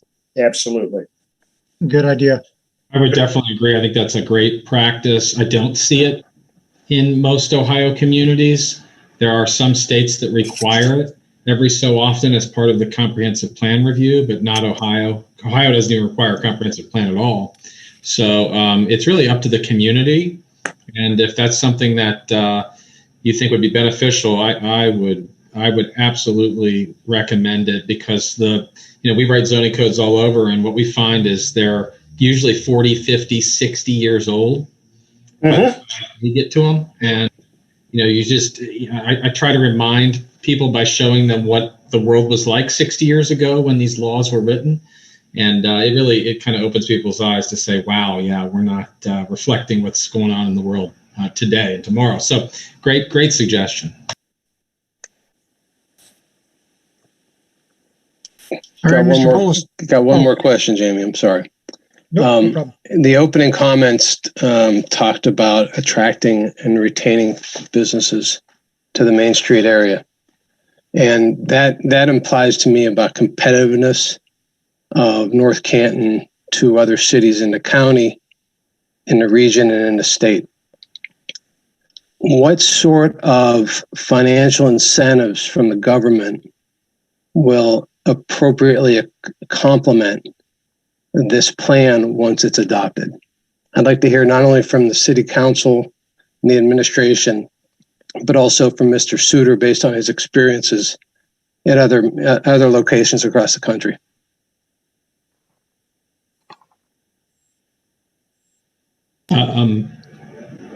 I'll go, Mayor Wilder. Good question. I understand too that we are in a very competitive market, and we can see how Plain or Jackson or Canton, Greene are all trying to compete for, again, like you say, economic development. We would like to try to attract young families here. And I almost lost my thought, sorry. We do have some incentives, and Mr. DiOrio has worked hard on this with us too in council, whether we have a downtown redevelopment district available. The CRA is in place. We're going to try our first DORA coming up here in May as an experiment to see how that will help our community or our small businesses. And I'll refer to Mr. DiOrio. He has a little bit more knowledge on some of the incentives that we can have, whether that involves tax incentives. So I'm going to lead into that if Patrick can help me out on that a little bit. Yep. Thank you for the question, Peter, and it's a great one. And we're trying to be so imaginative, whether it's and unique to what each entity, or try to customize the incentive to what that entity needs, whether it's demolition assistance, mitigation assistance. They need a roadway. Maybe what they're building is going to be very heavy in fees and inspections and plan review costs, and we can, waive it or pay for it. We have a CIC that has become most active in the last couple years. And that might be in the form of where we may acquire property and consolidate it. And then to incentivize someone to develop it is selling it to them at a discount. That could be our way of trying to incentivize economic opportunity. And we're trying to study and look at what other communities are doing besides the traditional, inside the box thinking of a CRA or a DRD. We want to come up with all kinds of tools for the tool belt because you don't know which one you're going to need depending on who comes. And you'd like to have them ahead of time rather than try to push it all through, to what some of the others have said about, changing zoning or something. But my God, to get an economic development tool put in place under the gun is really hard to do. So that's why we're trying to be proactive now and come up with these ideas, even though we may not put them in place. We may not have anybody that's interested in them, but we want to see what the others are doing. And any suggestions that you have, and I know you're very active with what you do for a living in the development world, that we're just looking for all kinds of ideas in that regard. So I'm not sure if that helps you, but we're just trying to take a very creative, out of the box kind of thinking approach. And, whether it was, income tax abatement that got one, or property tax abatement, or waiver of plan review fees, reimbursement of that, putting a road in for you, whatever it takes that's within reason that shows a return on that investment, that the city council would approve. That's our plan. Hey, Pete, this is Daryl. To follow up on Pat, in the last 36 months, we've reestablished our CRA. We've created a downtown redevelopment district. We've established the DORA. And then to Pat's point, when we get it, and we've also done some land banking. And to Pat's point, we look at waiver fees, demo fees, other capital support, for example, roadways or infrastructure, as complementary tools. We're working on a project right now that will take advantage of our land banking. It will probably include some roadway development as well as some demo. And this will be, if this project comes through, it'll have a substantial capital investment and a high number of respectably paid jobs. But again, to underscore what Patrick said, what we try to do is tailor the incentive for the project to understand what the all-in cost is for the project, and then see where we can be helpful in the most meaningful way. We're mindful, for example, that we don't want to cost the schools money if we can help it. So we may not want to use a CRA or a DRD. We may want to use something else. And again, what's critical is that our administrative team, which is the lead for economic development, is thinking creatively and is actively engaged with the project. Yeah, if I can piggyback on that and give you an example, and I'm going to toot my own horn while I'm doing it, so that's always fun. So please excuse that. We did a zoning code. Who here is familiar? Well, I can't see your hand, so it doesn't matter. But if you're familiar with Reynoldsburg, Ohio, Reynoldsburg is 270, right around the outer belt of Columbus, near the. It's actually on the National Road, and it is near the airport, next to Gahanna, and near Westerville. We did a zoning code update rewrite for Reynoldsburg because they were starting to see a fair amount of decline in their commercial Main Street area, empty big box, really not good stuff happening. For example, Kroger built a new store, actually built 2 new stores in Reynoldsburg. They left one empty, sitting there, right? So things like that. Okay. So we did this zoning code, which is of a similar concept to yours. We created a Main Street district. We created geographically focused districts. Well, this was in 2020. Actually, they passed it the week that everybody shut down for COVID. But anyway, long story short is I got a call the other day from a friend of mine who said, do you know what's going on in Reynoldsburg? They have hundreds of millions of dollars of development going on. I said, I laughed. I kind of said, well, I hope that has something to do with the work we did in the zoning code. I'm sure it doesn't, but I hope it does. So I reached out to the economic development director, Andrew Boucher. And so he said to me, it has everything to do with the zoning code. And I said, well, that's flattering. It's nice to say to me, but he said, no, seriously, it's the main tool in the toolbox for economic development. I have to have the regulations that reflect what the market wants by right. And if I don't have the regulations that allow what the market demands by right or with very little red tape, they're just going to go to the next town. And so anyway, that has worked. And I encourage you to, if you're interested in what's going on there, because Andrew will talk your ear off about it. Andrew Boucher in Reynoldsburg will make the case for all of us about economic development, zoning, and connection. And now, just to end that real quick, 2 other cities nearby Reynoldsburg have started to rewrite their zoning code and said, please give us what Reynoldsburg has, because we also want to cut the red tape, but put in place regulations that reflect the market. And we're competing with Reynoldsburg now. So if we have bad zoning and they have good zoning, we're stuck.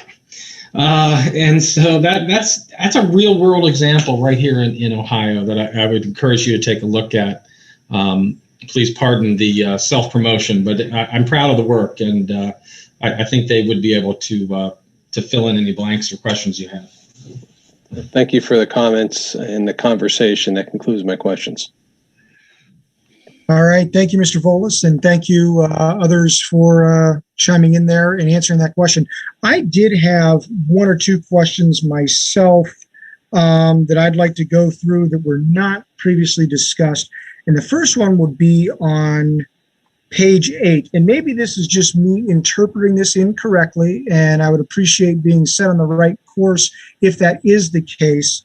But this was in regards to side yard setbacks minimum. Totally get it. We're talking about and I'm talking Main Street Center more specifically. I get it. If you look at the structures that are there, like say by the Chamber of Commerce, Howling Bird, they're right up on the property line. I get that. But I also see here the maximum side yard setback as 0. So I guess maybe I'm just missing the vision. I mean, I know we're trying to go for a lot of vertical orientation here, but does this mean that if we had a building such as like El Rincon, Halves, any type of building like that, even the YMCA, these buildings are not set to their side yard right to the property line. Is it my understanding that something like that would not be permitted in the future, or am I interpreting this incorrectly?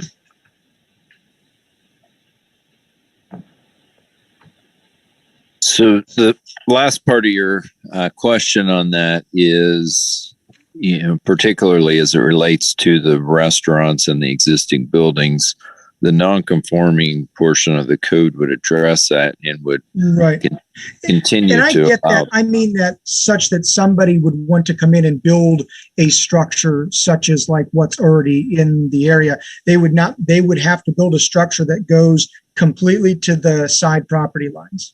Is that the way that I read this? The current requirements are and do require essentially the 0 setback in the Main Street Center. And a lot of that goes towards the walkability and the pedestrian oriented nature of where we're trying to head with this. And I'll turn it over to Mr. Suter at this point to expand on that part of it a little further, as well as any other components that went into the principles of the Main Street Center. Yeah, the Main Street Center, Martin, thanks. The Main Street Center, yes, was intended to be a zero lot line, zero setback, fill up the lot with developments, bring it to the street, to really create that intensity. We know retail, and we know that other businesses follow people. And so to have not only the people in the subdivisions around Main Street, but people actually in the Main Street who can walk down and get the coffee, who can go over and eat at the restaurant, who might work there. That's really what we're trying to accomplish from what was desired in the comp plan. So yeah, this has a minimum zero front, a maximum side yard each side of zero. So it would be a zero lot line, party wall kind of development. Okay. All right. I get that. Next question. And I'm going to be cognizant of the fact that I might be opening up a can of worms, but I think I'm going to ask it anyways. I get the aesthetic we're going for with the Main Street Center. We're going for walkability, and that's the aesthetic that we're shooting for. But I guess I have a question. I see nothing in here. I see parking sizes and dimensions, but I see nothing, again, unless I've missed it, that identifies the required number of parking spaces. And I guess, I would be looking at it from several different directions, not only employees of the establishment, but I mean, Main Street Center is a rather large section. And I guess, where are they expected to park to get to these different establishments?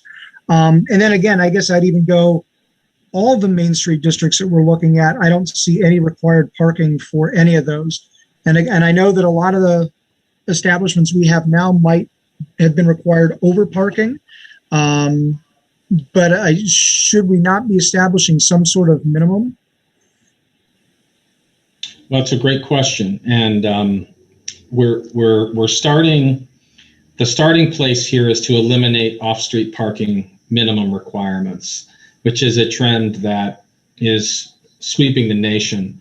One, because it gives the property owner puts the burden on the property owner to determine, based on the market, how much parking they need to have, rather than the local government dictating it. Oftentimes, it's not calibrated very well. Like you said, a lot of places are overparked. There's too much parking required, which puts an extra burden on the property owner.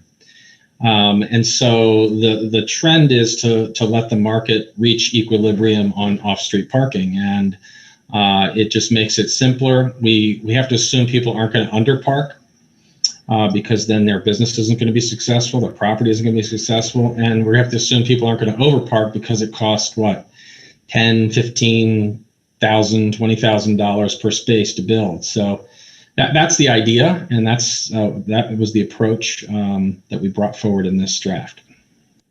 Okay. I guess I was incorrect. I did have 3 questions, not 2. The next one is in regards to signs, and let me flip to my sticky note here. So, and again, maybe this is more of a question for down the road.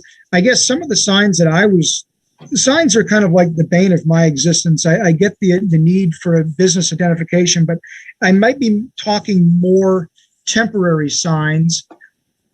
But I felt that this was, let me find it. I felt this was okay to bring up since we were talking about sandwich board signs, which I guess in my mind are temporary. But stop me if this is truly temporary signs. The feather signs, or the inflatable guys with the tube guys that kind of dance around. Do those fall under temporary signs? And I know the temporary signs aren't covered in here, but do we have any sort of path forward to regulating those in the future? Jamie, let me address that from an administration point. Okay. In spite of my love for the tube guys flapping in the wind, what we want to do is to regulate that. We're addressing with our legal counsel a thorough review of just the sign ordinance in general, not just as it relates to Main Street, but throughout the entire city. And Okay, perfect.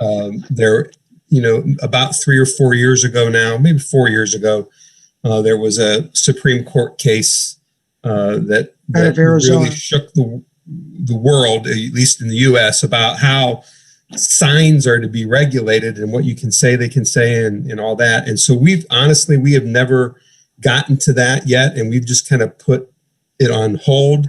But now that we've retained a firm as our legal counsel, we are pursuing that, and that's going to be something that comes back to you separately. Great. Okay, I'm excited to see that, because I guess my only comment around that would have been is, I love the planning that went into this. I think this is, a fantastic plan that's sitting here. I just would hate to see those slip through the cracks and show back up. So we agree. Okay, fantastic. Okay, those are all the questions that I have. So I guess at this point, I think we might have had 1 or 2 members of the community on. So at this point, if there's no other questions from members of the Planning Commission, I would throw it out to members of the community. If you do wish to speak, if you could please give your name and address for the record, we'd love to hear your comments.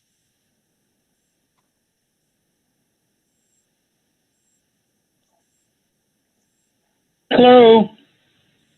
Hello, we can hear you. This is Chuck Osborne. Is this my cue? It is, yes. If you could give us your address for the record, and we're curious what you have to say. 307 Fairview Street, Southeast, North Canton, Ohio. I have a lot of things to say. You guys covered a lot of topics. When I first looked at this a few weeks ago, I'm thinking they must be going backwards. Years ago, in 2003, when we enacted our present code, we increased our required parking space from 9 feet wide to 10 feet and from 18 feet to 20 feet. And now I see under this new zoning code, you're switching back to a 9 by 18.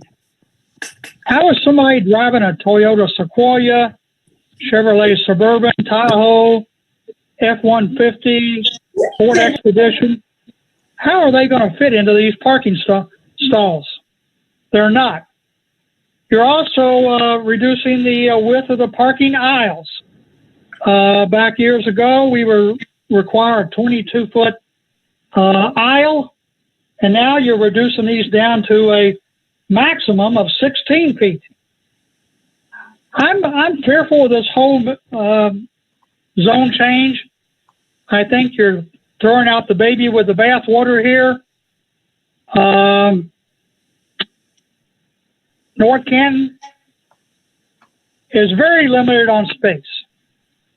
Mr. Revolt mentioned that earlier in his comments. That fact alone dictates what is possible in this city. And just about everything you're proposing is not going to be possible because we are very limited in the way this city was laid out. Having 5 districts just creates confusion. There's no reason for it. If it's possible on one end of the city, it should be possible throughout the Main Street district. There was extensive discussion on signs. I tell you, the most heartwarming thing I saw happen in this city in a number of years is the removal of the McDonald's sign at Apple Grove and Main. That made that intersection look beautiful. In today's day and age, with GPS, you don't need all these signs. And oftentimes, just the very building itself indicates your destination. And the sign on the front of the building is all that's required. We don't need all these monument signs. We don't need all these monstrous signs. So whoever was concerned, drive up and down Lincoln Highway between Massillon and Canton. Oh my God, they've talked about that for decades, what a cluttered mess that is. So if anything, I would like to see the signs curtailed. I'm very fearful what you're doing. I guess if I lived in Monticello or the Sanctuary or out of Washington Square, I wouldn't give a rat's hind end. But you're infringing on nearby neighborhoods, and private property owners, homeowners, live right up against, to the rear of all these businesses. And this zero building setbacks, I am not for that. You are not going to ever change the lifestyle and the focus of this city. And I have to laugh when everybody keeps saying, we want to make this a destination city. Well, it never happened. You're never, Daryl, going to return back to the 1970s. Even the malls now are downsizing. Times change. Traffic patterns and activities change. And you're not going to change this city by changing this zoning code. And this business of changing zoning every few years, zoning needs predictability, stability. The discussion of one day having a hotel in this town. Please, Mr. DeOrio, you kind of acknowledge that there probably wouldn't be a market for that in this town. So I am fearful of what you're doing here.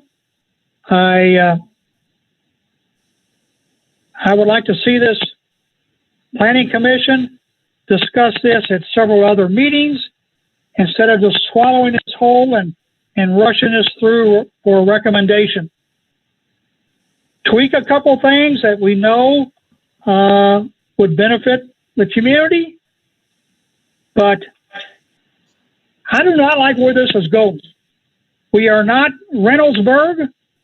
We are not Louisville. We're not Canton. And we will never be those communities. So please tread lightly. The city is built out. You're not going to create opportunities because we are built out. You're never going to have a walkable Main Street. That's just not the culture that exists here or will ever exist. People are going to jump in the car and go to Belden Village to a restaurant. So I just have to scratch my head and I'm just can't believe what I'm hearing. So that's all. I won't beat you up anymore. I am not for this. It makes me seriously consider selling and leaving this area because I just do not like what I hear, the tools that everybody wants to put in place. And I guess Mr. Revolt finally realizes we can't siphon money from the schools. And I heard a question, where are we going to give incentives? Well, the only incentives I can think of is if each one of you pull money out of your own pockets, because what else are you going to do? Money is not free. And if you think you have to pay somebody to come to North Canton, we probably would rather not have them. Thank you very much. Thank you for your comments, Mr. Osborne. Any additional questions from members of the Planning Commission or the city?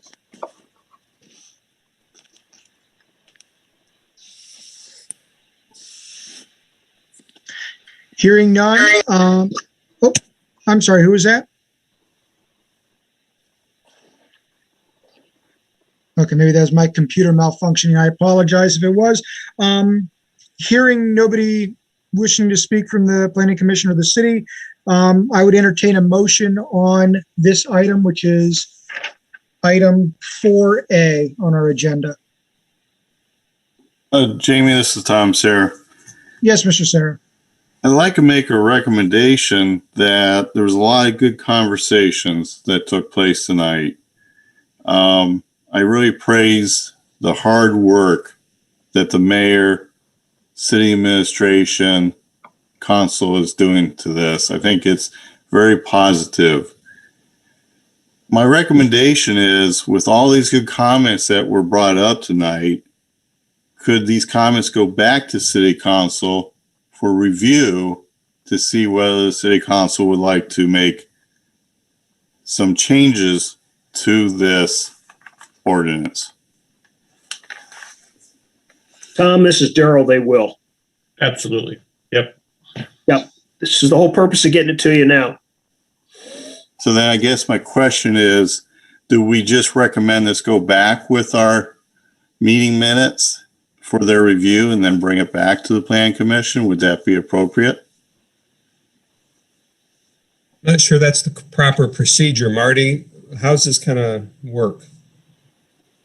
So this is the progression as outlined in the ordinance. It goes to Planning Commission. Planning Commission then makes a recommendation to City Council. City Council has three options. They can accept it, they can deny it, or they can revise it. And as I understand in this one, based on the comments we received, there will be further consideration as it goes to council. Okay, so this will go back to City Council. Yes. As it came from City Council. Yes. Okay. Correct. Do we then come back to the Plan Commission after that then? We don't have to. We don't have to. Yeah, not required by the ordinance to go back to City Council. Or excuse me, it's not required by ordinance to go back to Planning Commission. But we should listen. I mean, we're open to listen to anything. That's why this thing is, like I said, there's no hurry to this. We want to get it right and want to hear from all sides. Well, that's the purpose is to get this back on our agenda. We're going to have the recommendations from the Planning Commission. We as the council should sift through those recommendations to see if we accept the recommendation or we wish to modify it or wish we prefer to take no action on the recommendation. That's the next step. And we've got the minutes and we've got our notes and we'll walk through it. Can I interject, Jamie? Yes, sir. Mayor Wilder here. I've lived here quite a long time for myself. And I would have to say, really, in the last 10 or 12 years, I think our city's actually has been stagnant and trying to move forward. And I think what we're trying to do as council and administration is actually come up with a plan to go forward and help our city become better and stronger. And it is not the same community as it was 60 years ago, 40 years ago, 30 years ago. And we're going to be passed by other communities and other families and other people who want to attend our schools or have a small business here. And if we don't come up with some kind of a plan to move our city forward, to bring some incentives here that, this is a destination city. I wanted to live here. I wanted to work here. I liked what was being provided for me 35, 40 years ago. But you know what? We need to continue on with this in the future. And I understand the conversation, and I think it's been good. And it makes us look at things to reevaluate. And contrary to Mr. Osborne's comments, that this isn't a risk, okay? It's a challenge for us. And if we don't take the initiative now to try to put some things in place and take into consideration all the attributes that North Canton has with our location, close to an airport, close to an interstate, we have a low income tax. We are living in the Northeast Ohio, that if we don't have our tools in place, as Mr. Volas said, to attract business here, then we're not going to grow. Okay. And things are going to just how do we pay for the things that we've grown accustomed to with our police and fire and our schools and our livability here. So I have a little bit of a contrary view on that. He has said his piece, and that's fine, and others will do so in the future. But if we didn't take some kind of direction in moving this city forward, acquiring some lands, investing in our community, and then I just don't see us moving forward. And I'm looking for sustainability here for our community. And this is one way to do this. And it's not willy-nilly. It is being planned. We have probably one of the best planning commissions of people involved to look at this, pulling on their experience. And I just feel that, folks, we got to step forward here and be that whatever direction it's going to go and whatever corrections we make. But it's one step at a time. And I get it. It's not going to happen overnight. But we do it together. We work together for one cause, and that's to make our community better and stronger more than any other time. And we have so much to offer. Is how do we bring this to the cream? Okay, how do we bring it to the top? And it takes energy from all of us. And I'm going to go back on the pandemic here. Okay, this pandemic for me was not going to stop the progress of this city and all the hard work, council, administration, and the volunteers and our commissions and our boards to try to move this city forward. It's been a challenge navigating this thing, but progress is key for the future of this city, for us to attract a Diebold Nixdorf addition to this community. We have 3 or 4 new businesses that actually have relocated here because of what we have as a safe community and the availability of our little resources here, of a university that is our hometown university, of our school system, and every little bit of our small businesses that have survived this last year or two. It's part of this plan. And if we don't plan, then there's nothing. There's nothing for our community. So, pardon me, Mr. McLeister, for allowing me to go off on this topic.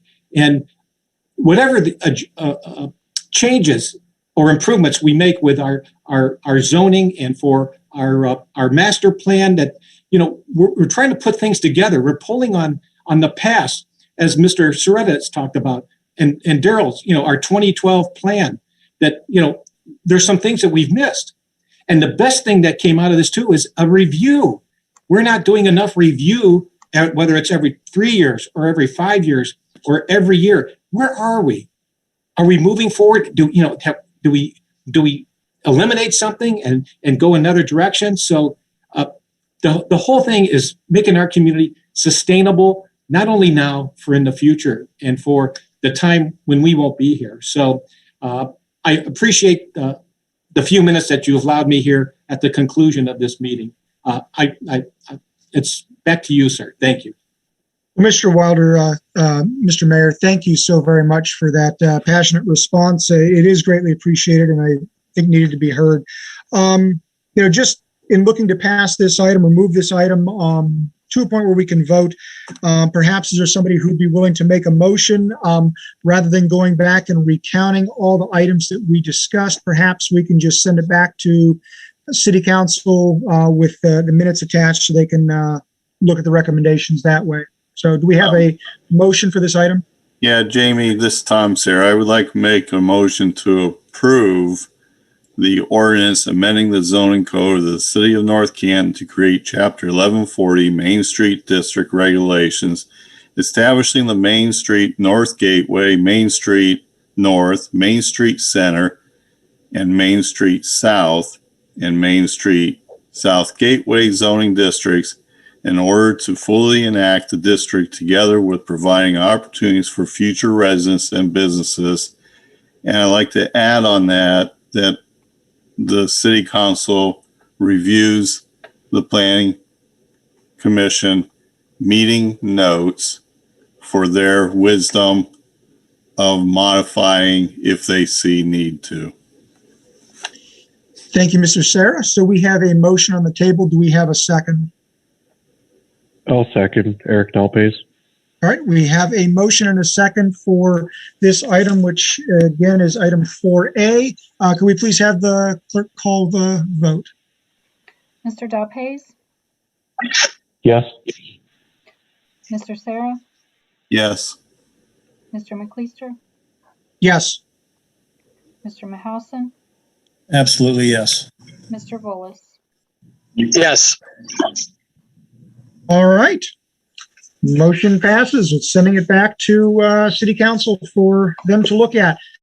We just have two other items on the agenda here, and I don't know that they're going to take as much time as item A here did, but this would be item 4B, which is an ordinance amending Chapter 1137 Business District Regulations, of the codified ordinances of the City of North Canton in order to repeal the Main Street Business Zoning District. Marty, do you want to quickly just run us through this? Absolutely. Thank you. Essentially, this item will remove the Main Street business from the business district regulation portion of the zoning, and primarily because the second century zoning will replace the Main Street business zoning district. And I think it's also worth noting, currently there are no parcels that have been zoned or designated the Main Street business zoning district. It was established in the zoning code. However, there are no parcels that are identified as the Main Street business zoning district. Okay. Thank you so very much for that. I think this is pretty straightforward. Do we have any questions or comments from members of the Planning Commission?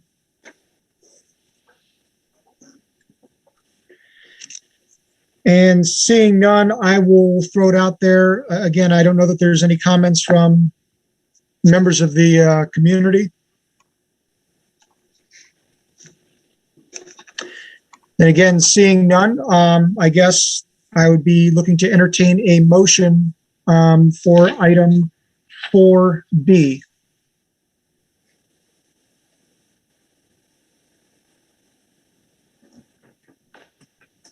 This is Eric. I'll make a motion to approve item 4B. All right, we have a motion on the floor to approve item 4B on our agenda. Do we have a second? I'll second. This is Brian Mahalson. All right, we have a motion and a second. Would the clerk please call the vote for us? Mr. Sarah, Yes. Mr. Volas, Yes. Mr. Mahousen, Yes. Mr. Dalpace, Yes. Mr. McLeister. Yes. All right, item 4B passes, and now we're into the last item of the agenda, which is 4C, an ordinance amending the zoning map of the City of North Canton to reclassify 429 parcels along Main Street in accordance with the amendment procedure set forth in Chapter 1181 of the Planning and Zoning Code from various uses to Main Street North Gateway, Main Street North, Main Street Center, Main Street South, and Main Street South Gateway in order to fully enact the districts together with providing opportunities for future residents and businesses. And Marty, we talked about this map earlier. You showed us the map. Did you have anything in addition to add to that? I think it's worth pointing out the number there, 429 parcels. That number will change, of course, to reflect those revised maps with the addition, as well as the removal of some of those parcels. Essentially, though, this item would bring forward to City Council the maps as we saw tonight. Okay. Do we have any questions or comments from members of the Planning Commission?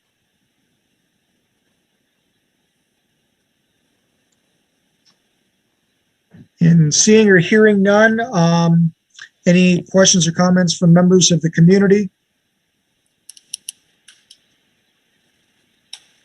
And actually, at this point, I don't know that we have any, scrolling through the names, I don't think we have anybody else other than us on. So I will entertain a motion for item number 4C on our agenda. Chairman, if I Yes, may, sir. and actually, before we get too much further beyond, we do need to open up item B and C for public comment as well.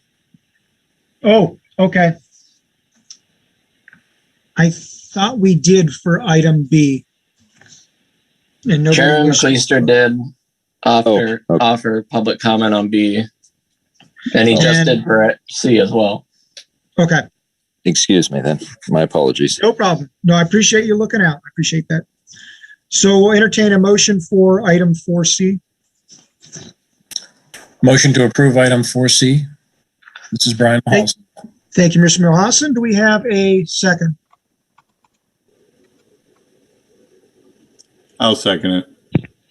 We have a second from Mr. Sarah. We have a motion and a second. Will the clerk please call the vote? Mr. Volas?